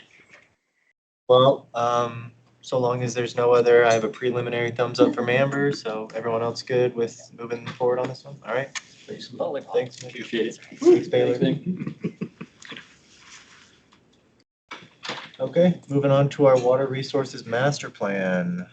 City Manager, you mind introducing? who's Yeah, gonna present absolutely. that? Mayor and council, I think everybody's been looking forward to this presentation.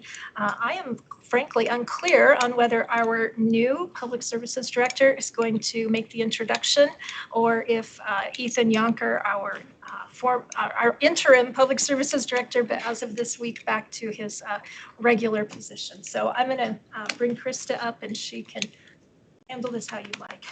Mayor, Councilor, we'll keep this simple because I am new to this position. I am learning about the water rights, but as our Oracle, Councilor Sweeney brought up recently, we have a discussion about water rights. We wanted to evaluate the water rights that are used to produce the drinking water for our regional system.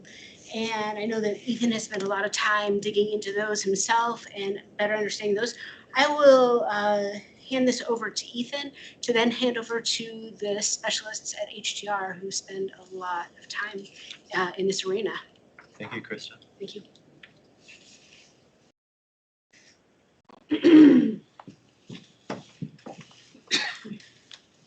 Mayor, Mr. Vice Mayor, Council, thank you for having us up.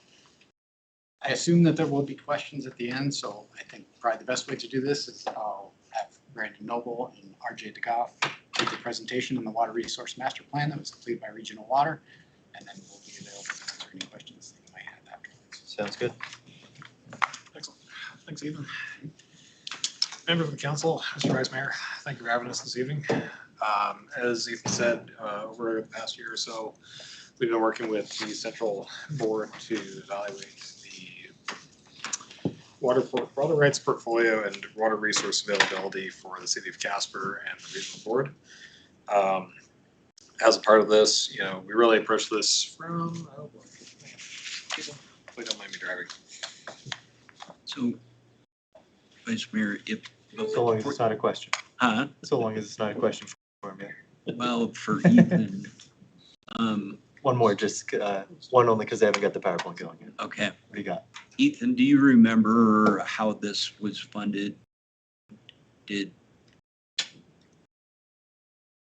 this plan, as far as the funding component to do the plan? Mr. Vice Mayor, members of the council, Regional Water paid for this study. It's an evaluation of the water rights that Regional Water utilized.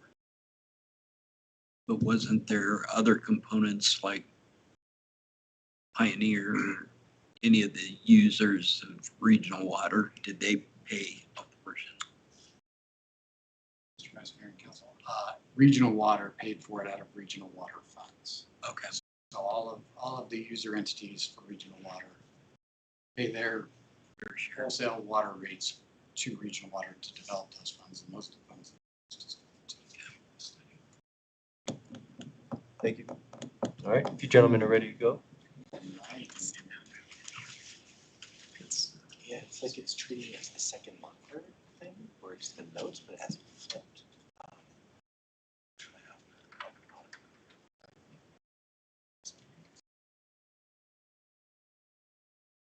Is it because you're in protected view? Do you need to enable editing at all?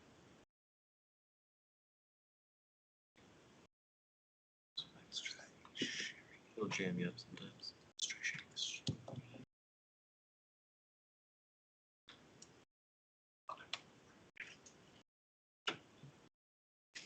Thanks, Gordon. Excellent. Thank you.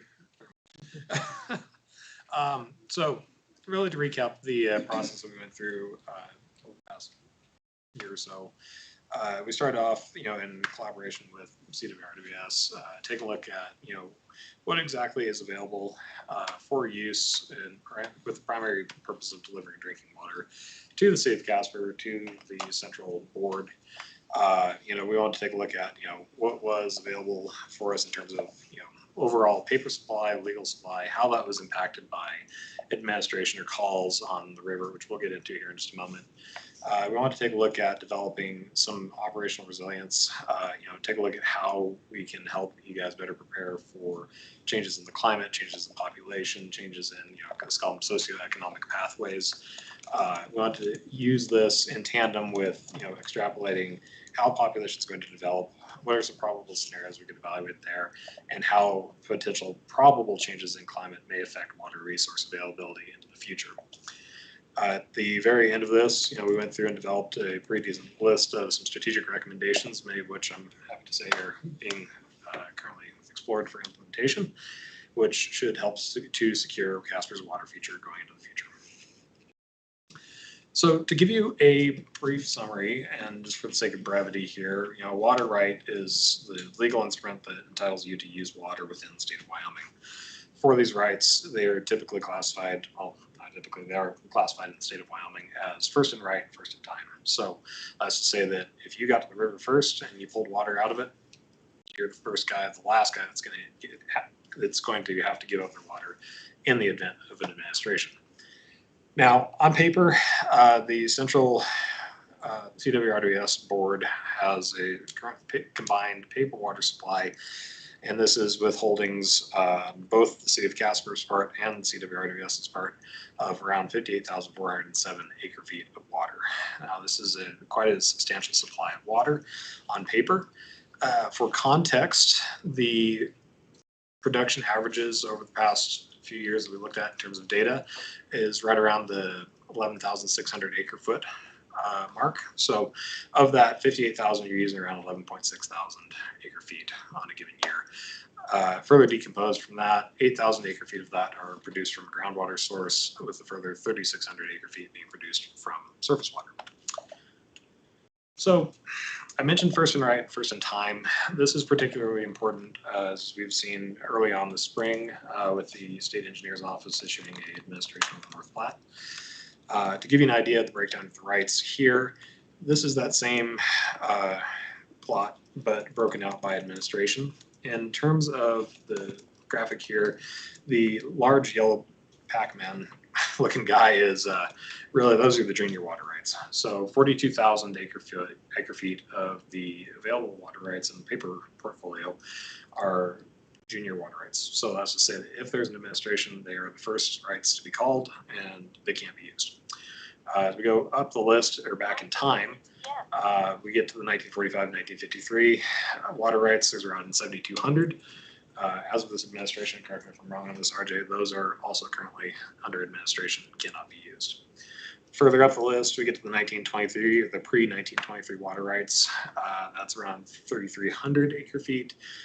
With the PMP, the Pathfinder Modification Project water, which is around 2,100 acre feet, and the pre-1904 rights, which are your gold standard more or less, which is around 2,800, 2,900 acre feet available. So it's a very diverse portfolio in terms of age of water rights, but in terms of susceptibility to administration effects, it is fairly susceptible.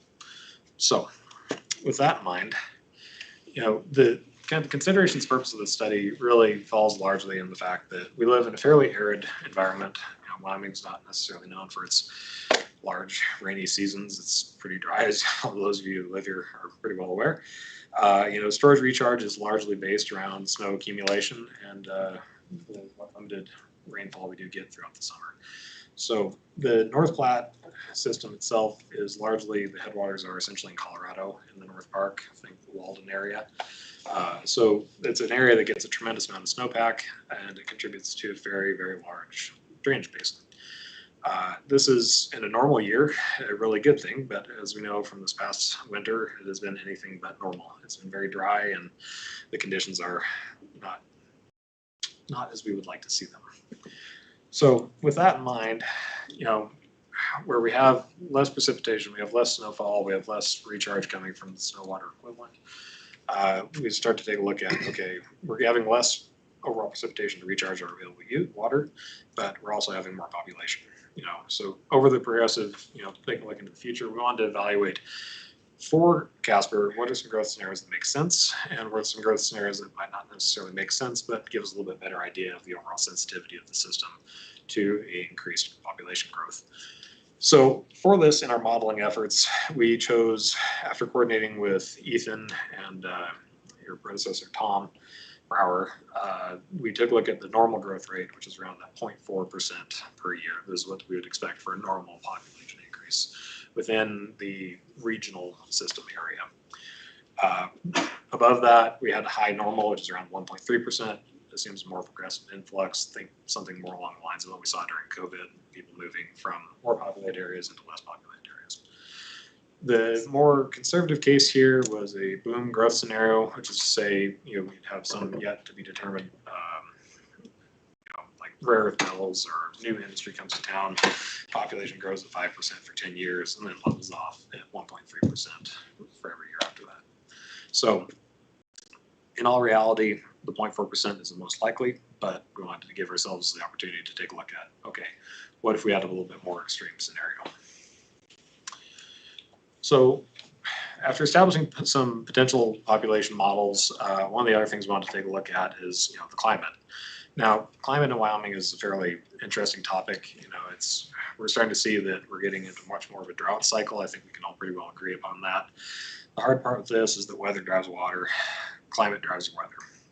So if we're going to expect a hotter, drier climate, how to better plan for that looking in the future. So to support this, we employed a method which is a global climate model. It's a GCM for short. Essentially what that does is it takes a global, so the world essentially breaks it down into about 9 square kilometer chunks. It takes a look at weather stations, precipitation data, and we're able to take and run that back to the period of record, which I think was 50 some odd years of data that we fed into this, and then forecast that into the future. Now, the problem with any model is it's only as good as the data you give it. So if we look at over the past 50 years and we see drought cycles getting progressively longer, that's 50 years of data. But from our standpoint, it helps us have a little bit better idea of, okay, so if we look at 5 different scenarios, which you did here, is to say that the 90, like the high range, which would be like high precipitation. Now bear in mind this plot is for precipitation. So that upper high line, that's 90%, the 90th percentile for precipitation. It's very, very wet. It's going to continue to be very wet. We come down from that to the 75th percentile. Still pretty wet, but not really what I would say is normal. Considering the 50th percentile, which is like kind of that median, like right down the middle of the road, that's really the scenario that we chose to take a look at. As we can see, it's coming from 2020 to 2030, it still stays pretty dry, below that 0. So we're showing not necessarily a deficit. It's a little bit of a deficit, but not quite. As we get to 2040, the model says that in theory we should have a much wetter decade, but again, it's one of those things that the model is only as good as the data you feed into it. So likely if we were to take and come back in another 10 years and rerun this, we might see some changes in the predictive behavior of the model. So coming down from that to the 25th and the 10th percentile, those are worst cases, like precipitation essentially turns off, we're running in essentially a mega drought. From our standpoint, we didn't really see that made the most sense to consider. However, from a planning standpoint, if we were to really consider like the bad case, that would be certainly it. So one of the other things that's really interesting about this global climate model is I mentioned socioeconomic pathways, and now this is a fairly new thing, but essentially takes a look at it's like to say if we consider planning efforts that focus on like mitigating heat island effects, so like trying to get more trees, trying to get more of that urban heating brought down, things that would necessarily potentially change the climate in and around the actual like city or central area. So that was one of the things we tried to tie to this. Really we got down to the brass tacks of it. It's like, well, things are how they are. They're probably not going to change. So let's stay with more of the conservative side, which is what led us to pick the middle of the road scenario for this. So we've considered climate, we've considered population. Now we need to take a look at the central system. And so for this, we went through and essentially developed an analysis that said, all right, if we're expecting to have precipitation reduce incrementally over the next 10, 20, 30, 40 years, how is this going to impact the overall storage and availability of water within the central system as it balances against population growth and development? So this is where we tie this particular aspect to the growth rate. So if we look at the boom growth rate, which is that first one there, we want to look at the years in the future where we'd see major impacts to the system and to water availability. From what we saw in our modeling, if we're looking at like a prolonged drought scenario, 2034 becomes that window where we start to run into an issue of running into a critical deficit of water. availability for the system. We get to 2040 with federal reservoir and summer administration events. So that buys us 6-ish years. If we consider the 1.3% growth scenario, technically the water supplies are good out until about 2056. And if we continue growing at the 0.4%, the current paper water supply is theoretically insufficient. So all this is all good. We all wish we had a crystal ball. We all wish it looked perfectly in the future. I know it would sure be handy for my job, but what can we do now that helps secure our future going forward? So, really from our standpoint, take a look at this after we went through the system models to take a look at, all right, what can we recommend in terms of water conservation measures? What can we make recommendations on in terms of what water rights could be potentially purchased to help bolster that portfolio? We're by no means stuck with just sticking with the water rights that we have. There's certainly plenty. We saw with Pathfinder ranches coming up for sale, they had pretty healthy supply of what we'd call the gold standard water rights. So that's to say that strategically there are acquisitions that could be made that would greatly enhance the overall availability of water that would help get us away from those administration effects. Another thing that we're currently taking a look at is your temporary water use agreements. This is largely through the PMP, which is like a federal water. There is an account of water that is available for purchase. I don't know how much Ethan's necessarily told you about that or not. I'm sure it has been discussed, but that is, it's readily available water within the Pathfinder reservoir system, and it can be used to bolster that base water portfolio. So in terms of strategic recommendations, really from our seat as the engineers and guys taking a look at independently of water rights, the biggest and the clearest, the easiest thing to go after at this point in time is to really take a look at, all right, so we have some water rights that we've never necessarily used. We have some water rights that we can use if we don't have administration, but what can we do to find the water rights that we can use at any time? So really that's our guiding principle here is let's try to find, as in the city, as in central, try to find those water rights that we can use that are the gold standard that we might potentially be able to purchase. In terms of the PMP storage contract, the water I just mentioned, I believe we're in the process for negotiating that or getting additional water through that contract. Yeah, Mayor, members, council. We did at a previous regional water board meeting discuss upping our Pathfinder modification project water. I have approached the state Wyoming Water Development Office to move forward with that, and the results of that came back agreeable, and we are going to be working on a draft contract for 4,000 acre feet to replace our current about 2,000 acre feet. So we're doubling our Pathfinder modification.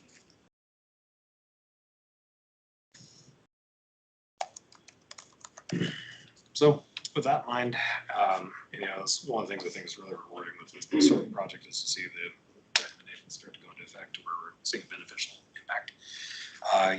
Taking a look at the current supply, as of this spring and, taking a look at this current administration that is on that, the current supply is likely adequate. However, taking strategic measures and steps to developing and increasing that supply in the event that we need it are certainly prudent.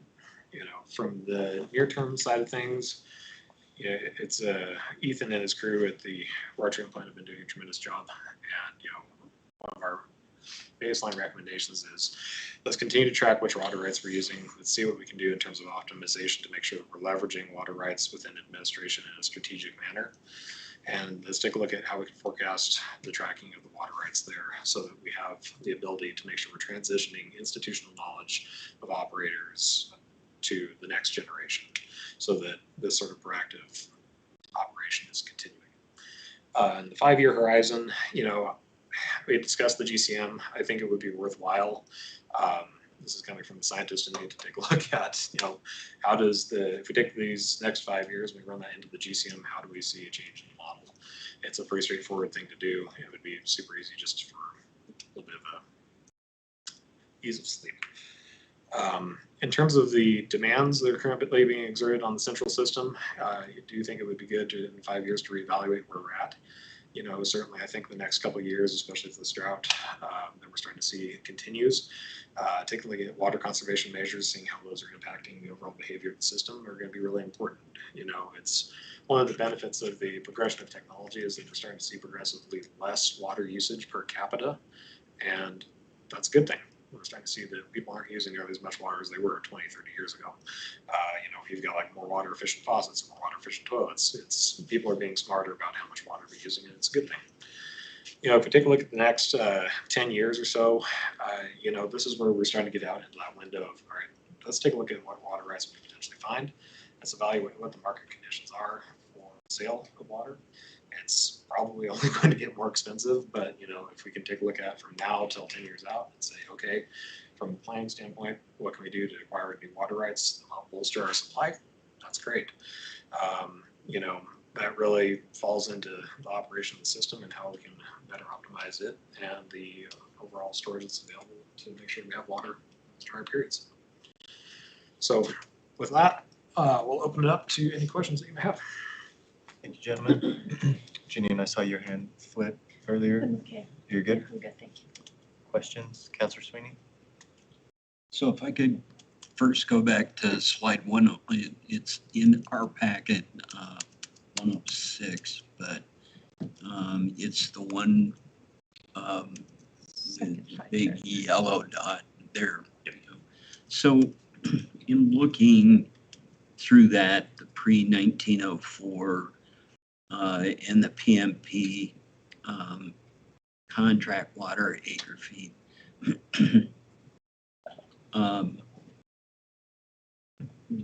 what came from Amoco?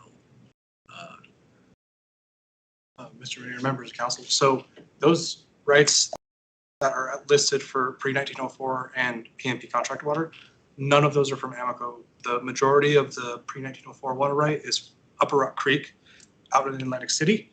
And then there's also a small transfer from the now dissolved Volleyball water and sewer, which is about 77 acre feet. So the Amoco water right you're referring to is actually a 1923 water right or 1922 water right. So it's in that next category. And then going to, if I could, Vice Mayor. Go ahead. The next slide was on page 111, which is operational resilience. So in that, I'm assuming we're drawing currently from CPR W4, and then I guess where are our key water rights right now? Mr. Mayor and members of council. So this map actually does show the entire North Platte Basin. Those numbers are just gauge stations. They don't actually represent where the point of diversion for water rights are. Every single individual water right has its own separate point of diversion. So all of the wells have their own point of diversion. Surface water rights are all taken in the intake structure of the raw water building. And then if you have PMP contract water, it's actually out of Pathfinder Reservoir. Upper Rock Creek is obviously out of Upper Rock Creek to the city of Casper. And so you mentioned Rock Creek. That's what the city 20 probably years ago, Neil McMurray provided a unique opportunity for the city to purchase that, is my recollection. Yes. Okay. And then on the next slide, strategic recommendations. So are there anything, I mean, are there any water rights pre-1923 available to purchase if the city could find the money to purchase water rights for future use? Mr. Mayor, members of council, it really depends. It's hard to find water rights that are being marketed in the state. During our evaluation, we only found 5 sales in the past 30 years. there's potential that you could approach Texaco Downstream. You have a temporary water use agreement with them for the concrete brick and wells ditch. You could potentially look into that, but other than that, it's just kind of looking as a wholesale, like Brandon talked about with the Pathfinder ranches. They had a lot of pre-1904 water rights that got sold, but it's hard to tell what water rights are available. They're not marketed very heavily in the state. Mr. Vice Mayor, members of council, one of the other potential opportunities that may be available, there are currently 2 different municipalities that operate outside of the central board in terms of water supply. If we look at it in terms of external partnerships, and we look at the homologation of water rights, for example, if those communities were to be brought into being served by the board, you could potentially realize some benefits of their water rights that they're currently operating, because of their water rights portfolio, you may find that they have on paper significantly more water than they're actually using. Now, at this moment, I can't for sure tell you that, but I'm saying that is certainly an opportunity that is available if that does become a discussion point at some point in the future. Okay. In Bureau of Rec, I mean, is that also a possibility, or is that? Mr. Mayor, members of council. So the Bureau of Reclamation, the PMP water, although marketed by the Water Development Commission, is actually Bureau of Reclamation water. It came out of the decree. It saved 20,000 acre feet in Pathfinder for Wyoming municipalities. So it's technically Bureau of Reclamation water that you guys actually are using. It's just not marketed by the Department of the Interior. It's marketed by the Water Development Commission here. And then I think one last one on the summary page. So you talk about near-term goals, then 5-year horizon, then 10-year horizon. So in my mind, we want to try to find anything we could possibly purchase at this point, not wait 5 years or wait 10 years, because that's going to be too late. Las Vegas would probably have already bought everything possible as far as water rights, but am I tracking that correct? Mr. Vice Mayor, members of council, certainly you are, and that would be, we established these as goals. I would certainly expect that findings of this report and discussions we've had and his team, certainly trying to find water rights as soon as possible seem to be very prudent course of action. So, from what we saw in terms of modeling, that 10-year horizon is we feel that things are still pretty safe in terms of water availability. But that said, these sorts of things sometimes move very slowly. So if you can, by the end of that 10-year, by the time we get to that 10-year horizon, be at that goal, be all the better. So if I could, on Amico, my understanding was that at some point we got some of those water rights. I don't know the city of Casper, which therefore goes to regional water. But I don't know if everything is transferred at this point. Did your study, I'm assuming your study looked at all of Amico's water rights? Mr. Vice Mayor, members of council. So we actually did not look at anything outside of the portfolio.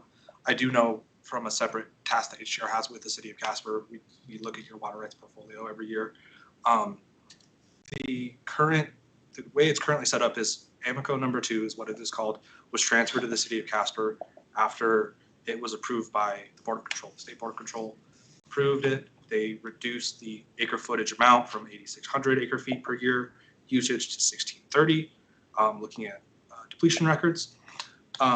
The current temporary water use agreement, the TDPI permit, it's still owned by Texaco Downstream. It is not owned by the city of Casper. That would be an entirely different transfer that would have to go through the Board of Control, go through a depletion study and see what would come out of it from in the eyes of the state engineer and the district superintendents. So is Texaco the same as Amoco? Mr. Vice Mayor, members of council, that one, the right has answered so many times, I'm not 100% clear on who actually owns the concrete Bickern wells anymore. I believe the original appropriator was Texaco downstream. It very well could be Amoco now. I'd have to look into that.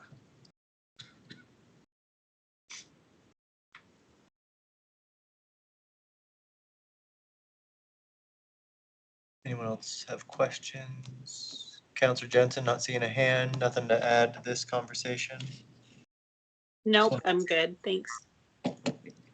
So if nobody else does, I'm curious, I missed the last regional water meeting. Did you give this presentation to last week?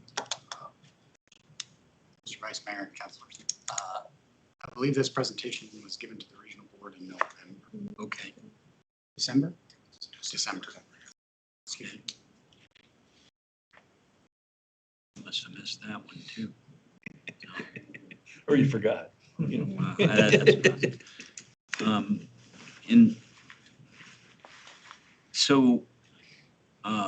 I don't know, Ethan, did I send you the letter from Three Crowns in LG?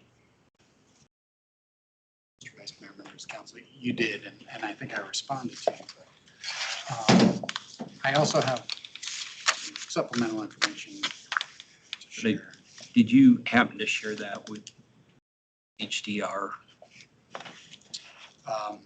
I'm just curious, how all of that the agreements interplay with Amoco and, the golf course and their water rights and how that all interplays. I talked to Chairman Bertolio a little bit about that when I saw that letter, and unfortunately I was on my way to Rollins right then, but he didn't know if they totally, my understanding is they met with Amoco's representative earlier that day on water situations, so. Mr. Vice Mayor, I do not know what water rights Amoco uses. I can definitely share that information. HDR team doesn't look into it. But the Amoco water right, assuming they have a portion of the same water right that we have. That email, the preface for that email is there's likely going to be a 1904 call issued by the state engineer beginning on April 1st. And at that point, any 1923 priority water will not be available for use. So, okay, that was the preface of that email. Okay. Thank you.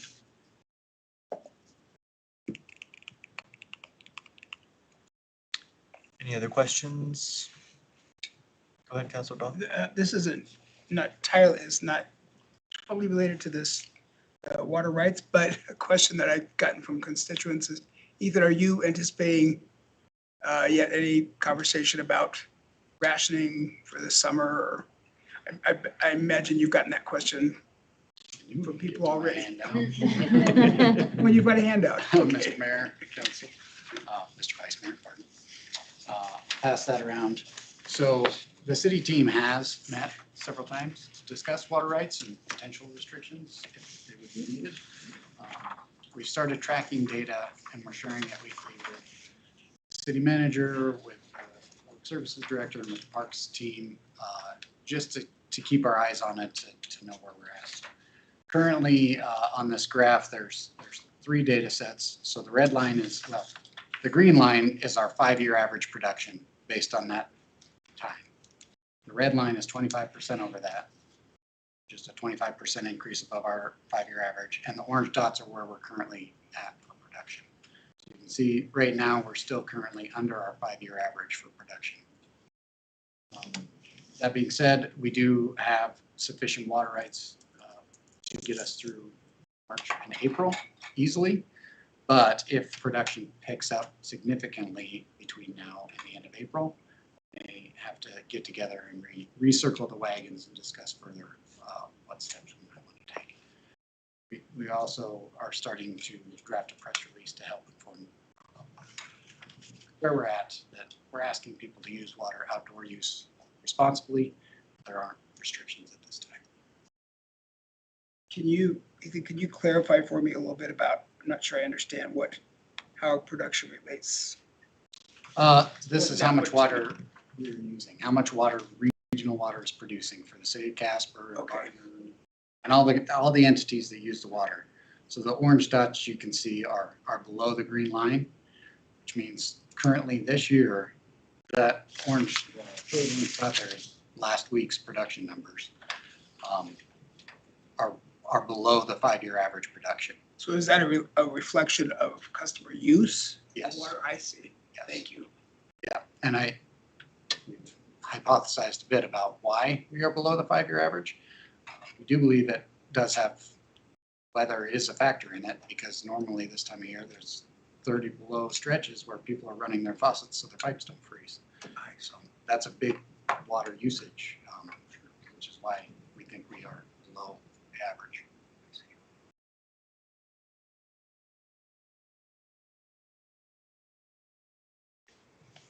All right, any other questions for these gentlemen? Okay. So do we need to do anything? Well, Mr. Mayor Pro Tem, this is what we're doing. And we have been talking as a team internal to the city for 4 or 5 weeks now to arrive at this methodology for monitoring use or demand in our system compared to the average, as Ethan said, so that we can do a few things. So that as a city and a large user of water ourselves with parks irrigation and trees and swimming pools and all the things that are going to start opening up golf courses, we're going to monitor this so that we can understand what our irrigation, how our irrigated areas will be affected, basically. In addition, as Ethan said, we can, if we start to see these lines cross in the way that he explained, we can work with other large irrigation customers in the community to, I don't know, if it stays super dry and that use starts to cross over, then we may be asking other large irrigators to curtail their irrigation to some degree, right? But the first burden, Councillor Sweeney, was to understand how we're going to track this and monitor it such that if we get into a really dry season, is there a point when we need to be in front of council or regional talking about curtailment of water use by all users? I mean, who knows where it will go, but it's certainly been an unprecedentedly dry year. And so this is what we've been doing. Ethan will provide these reports weekly to our internal team. I'm happy to share this graph with council weekly if you have interest in it as well. He put the first report out Friday, right? Yeah. So we'll monitor all season and then we will react accordingly. Could I just add to that, City Manager, if you don't mind? This predates you, but one of my first couple years on council, I had brought up the idea of zero-scaping or reducing water utilization at many of our park areas. We have twice the amount of park acreage compared to the national average. And so it's been a while since we've talked about that. And so just looking for some sort of reassurance that as we're developing, our budget over the course of the next year, I would love to see some go-to examples of this is an underutilized park area that we are converting to a use that utilizes less water. Personally, I would love to see some of that, especially, as I've been kind of sounding the alarm on what I see is reducing snowpack over the next couple decades and stuff. So, just personally, that's something I would love to see is maybe we have examples in the past that I'm just overlooking right now, but it seems like we could be more aggressive in kind of, redeveloping some of those underutilized areas. So. Yeah, absolutely. Just a general question, and maybe somebody in the room knows the answer, but so the soccer fields down in North Casper, do we pump directly we have water rights and usage directly out of the river in mechanism to irrigate Crossroads Park, the soccer fields. Mr. Vice Mayor and Councilors. Yes, we do, and I know that Randy Norvell has been participating. We are having not only weekly meetings with city staff, but we're having weekly meetings with the HDR team to review the administration, the current ongoing administration. Randy Norvell has been joining us for those meetings. They do utilize lines to pull water directly out of the river, and some of those have been impacted by the current call and are anticipated to be further impacted in April. So those have been impacted. Yeah, yes. Okay. Some of them are still senior to the current call, and they are still able to utilize North Casper. North Casper is one of those that is senior to the current administration. Okay.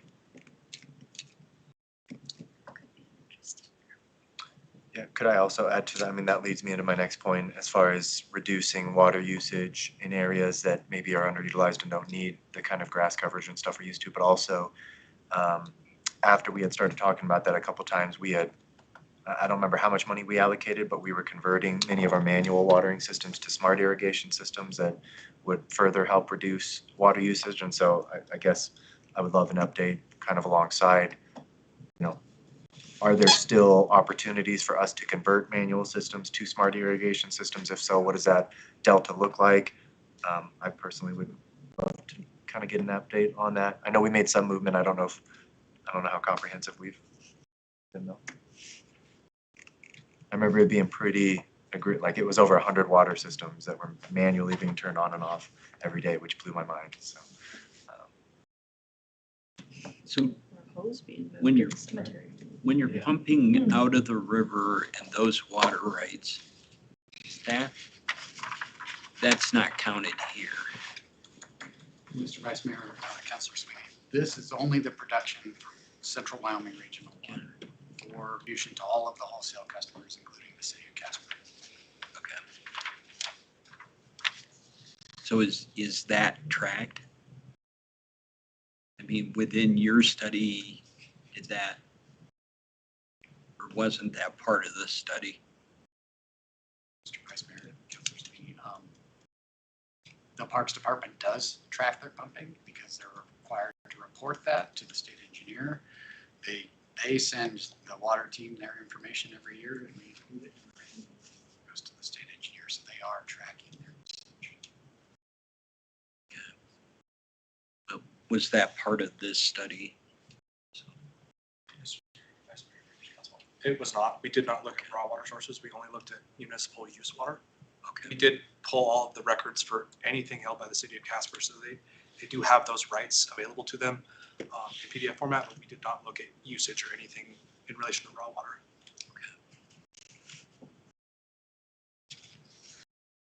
Okay. Well, if there's no other questions or comments, gentlemen, appreciate all the information. Thank you.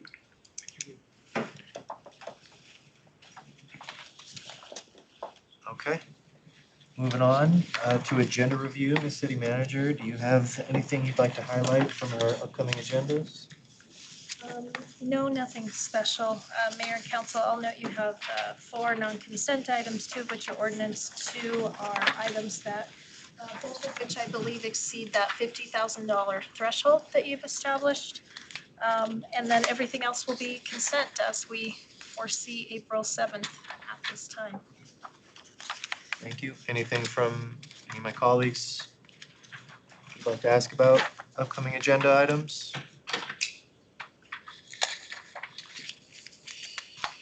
Hearing nothing, we'll go ahead and move to council around the table. Councilor Jensen, do you want to start us with around the table comments? Sure, thanks.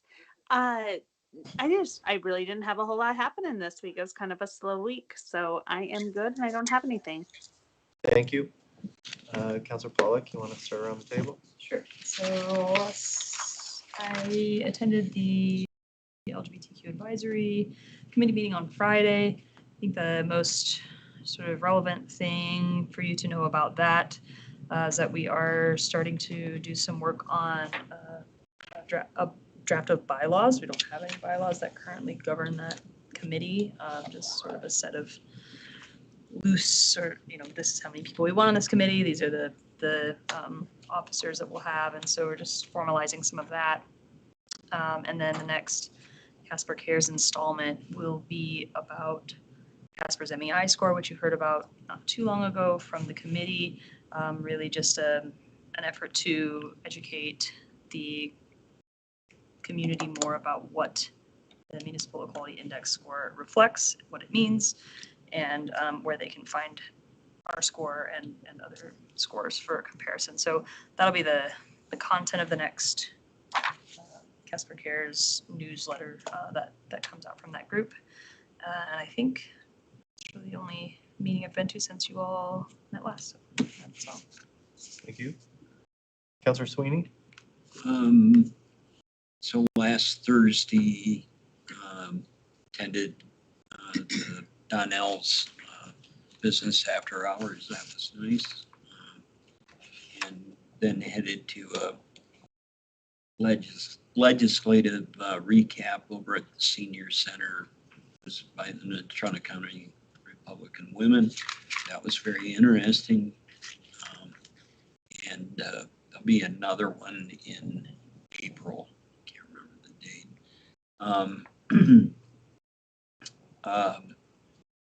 And then also as Amber's alternate, was present, but not much of a participant at the LGBTQ. Monday, I attended the Disabilities Council meeting, and that was interesting. And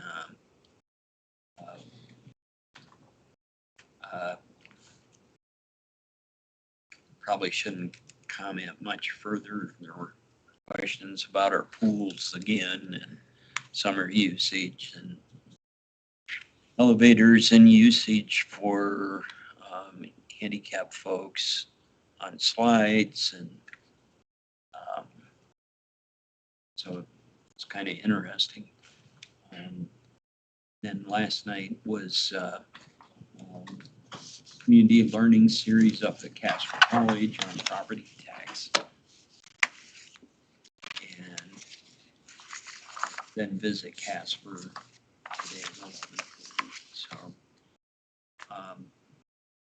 then I was just curious to, I had asked Jackie on the Youth Crisis Center to try to figure out, Amber was tied up next week, but what direction maybe from city staff or the mayor on direction on trying to set those meetings up, but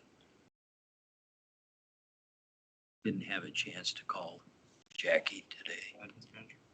If you don't mind, if I could drill down a little bit, Counselor, my understanding is that perhaps the Youth Crisis Center has asked for a work session with council, but I believe that the Chief of Staff is under the impression that they really don't need to be in front of us this year because they are under a 2-year funding agreement and it will not expire this year. So they should be on stable ground for funding.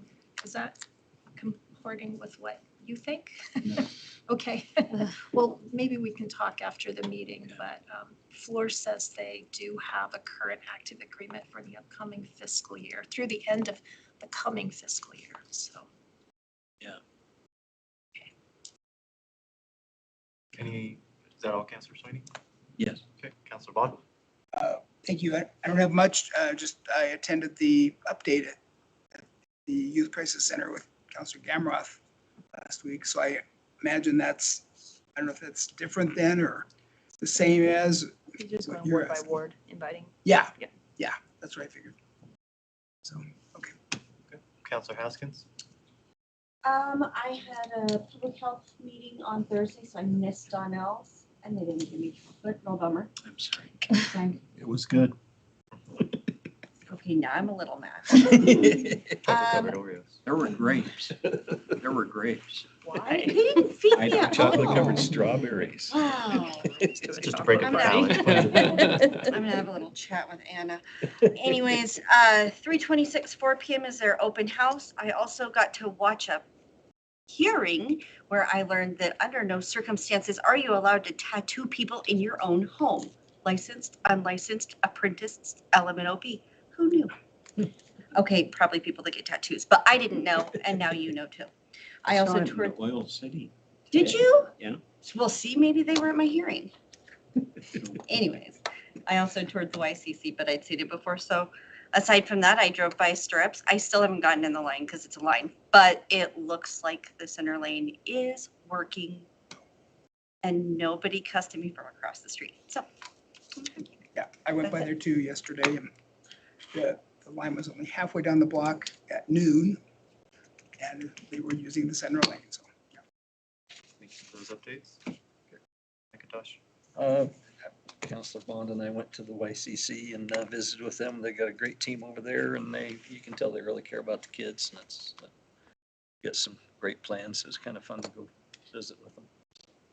That's all I've got.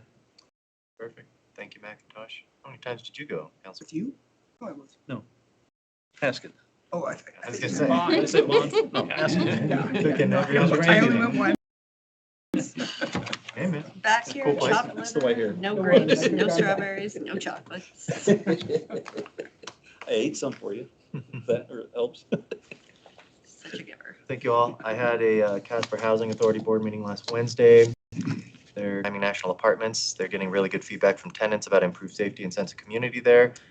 Apparently there's a horrible pigeon problem at all of their properties, especially Ravencrest. They're poisoning them, caging them, adding screens to vent fan outlets and other openings, and just having very limited success. I know the city used to have a pigeon abatement program, and so I don't know if we still do or anything, but I would be curious to know, just in general, if other people are having similar issues. They had a couple anecdotes about other people just really struggling to keep pigeon populations under control. So I guess if you have similar problems, I'd be curious to hear what they are, and I don't know if there's some sort of collaborative effort our community can take to mitigate it, but sounds like a pretty unique problem trying to solve over there. Yeah, I went and took a tour of the Youth Crisis Center with Councilor Bond. I've also been there before, but it's always good to get an update. David and his team are always working to continue improve programming over there and deliver the kinds of services that are needed in this community. Sounds like they do have the ability to take up to 10 more kids. I believe it's in their residential program, but they are restricted. They're limited by the funds that are available to them because they're mandated by the state, I believe, to operate within certain ratios between staff and kiddos. And based on their budget, they can't hire more staff. And as a result of not hiring more staff, they can't bring in more kiddos, but they do have space over there. So hopefully that's a conundrum that, can get solved at some point. I would be curious as we step into the budgeting, one thing I did promise David and them is for us to analyze, what juvenile incarceration costs we currently bear. And if, like diversion court has been saving us some money through substance abuse and mental health diversion for adults, I don't know if there's any ability to be diverting youth away from the detention center towards less acute, maybe more treatment-oriented settings, but that's something that I would love to talk about as we, get into I imagine that's the police department's budget, that incarceration. Chief, if you got something to add, I would welcome you. Mayor, councilors, vice mayor, councilors. Currently, we have a contract in place with Juvenile Detention Center. It's approximately $7,500 a quarter that's in our budget. We pay that whether we use that facility or not. All of our juveniles that have to be incarcerated, we have to get a DA override. So we have to call the DA's office, explain the charge, and then they will authorize whether or not we can take that offender to the detention center. So, Chief, you can't take them automatically to youth crisis. It depends on the mayor, councilor. It depends on the space that they have and what the offense is. Okay. Similar to what vice mayor talked about, sometimes they're at capacity. And oftentimes what we're required to do now is get a hold of the parent through statute and cite and release that individual back to the parent or guardian's custody. Thank you, Chief, for that update, 7,500 a quarter. I do know that David mentioned that to provide care for kids over there, it was, over and above $400 a day. So the quarterly rate that we pay the detention center would only cover about 2.5 weeks of one kiddo stay. So, again, a conundrum, but hopefully something that, I think warrants more attention, especially as their funding sources dry up.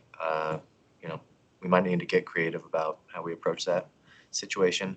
And then lastly, I just want to take a minute to address the concerns around the demolition of the K Street skate park, because I understand why people are upset about that. For a lot of folks, that park wasn't just concrete, it's where they grew up, where they spent time with friends, and where a lot of good memories were made. The fondness is real, and I can tell that its regular users are feeling a sense of loss. And I think that it's an illustration of the importance and value that some of our city amenities can have for the people that live here. This is my own personal opinion. I don't want to speak for the rest of you guys, but I do believe that the city could have handled some of that communication better. I don't believe we gave enough clear advance notice about when the demolition was going to happen. We didn't give the users a chance to really celebrate the role it's played in their lives and get a sense of closure. I think the first day of spring break was probably a bad time to begin that demolition, especially if we don't have any immediate plans of breaking ground on the Miracle Field or whatever we do plan on developing that into later. And I saw that the Trails Alliance had announced the designs for their all-wheels park the next day or two after. The city manager educated me before the meeting that our press release did mention the Trails Alliance and their all-wheels park, but I just feel like there could have been some better collaboration between those announcements and making it very clear that a skate park is part of the all-wheels park concept over there. So what I also want people to understand, though, that said, is that this didn't come out of nowhere or happen quickly. Members of the local skating community were raising serious safety concerns dating all the way back to my very first year on council. We're not talking about minor wear and tear. There were dozens of holes in the surface, exposed bolts and rebar, large cracks, shifting features, sections of the park literally separating from each other. They weren't isolated problems. They were signs that the structure itself was failing. The city stepped in with users on site and partnered with the Rotary Club to put about $30,000 of repairs into the park in 2023. Those fixes helped in the short term, but it became clear pretty quickly after that patching was not going to solve the underlying problem. The park it simply wasn't built to withstand modern standards, and as it continued to age, the safety risk kept coming back. At a certain point, continuing to repair it stops being responsible, both from a safety standpoint and a liability standpoint. We also brought in outside experts, including skate park specialists, consistently got the same answer. Fully repairing that facility to a safe modern standard would cost more than it makes sense to invest into that site. And that's what ultimately drove that decision. The city had constructed the Marion Kreiner skate park and pump track and intentionally built that first so that there would still be similar assets over in that area of town. And so I'm thankful for that. Obviously, some of the users don't believe it to be of similar quality, but hey, man, Marion Kreiner's looking great these days. I've talked to a lot of people over the course of the past week, very frustrated. They felt like they didn't know this was coming. They didn't have any opportunities for input. There were lots of meetings, planning efforts, public forums, and other opportunities to weigh in over the past few years. I know it didn't reach everyone who cares about that, but I do think, we as citizens have a civic duty to be involved in our local government. And if you're not at least following the city's social channels, reading news published after meetings like tonight, you have very little room to complain, in my opinion. I do think the city can continually get better at improving communication. In hindsight, I would have loved for a town hall to be held at the skate park. So maybe there's opportunity to do things better in the future. But what I would encourage people to do, if you care very much about K Street Skate Park and skating amenities in Casper, whatever frustration, anger, and other feelings you might have, I hope we can direct that. Because the opportunity right now is to develop the all-wheels park in coordination with the Central Wyoming Trails Alliance at Mike Cedar. And so I would encourage you to reach out to them to see what you can lend them in way of time, talent, or treasure to have that project come to completion. And then, I know that's not the resolution a lot of people wanted, we're looking for, but we do have a chance to turn some of that frustration into results and better opportunities going forward. And I think I can speak for the rest of you to say that we as a council are committed in regards to being a partner and working with people along those lines. So let me know if you need help getting connected to the people in our community that you want to, contribute in any regard. So that's all I got to say on that, I suppose. Yes, sir. I know it's out of order, but It is, but I'll allow. So, thanks for those comments. I really haven't fielded a lot of stuff over that, more still about stirrups, but so I get it.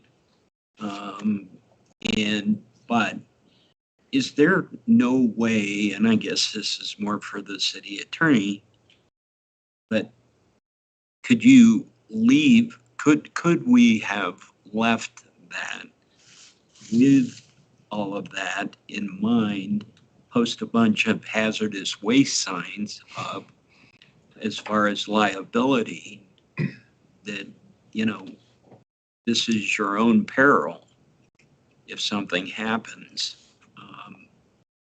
Is that even, you know, from a safety liability lawsuit, I guess, question?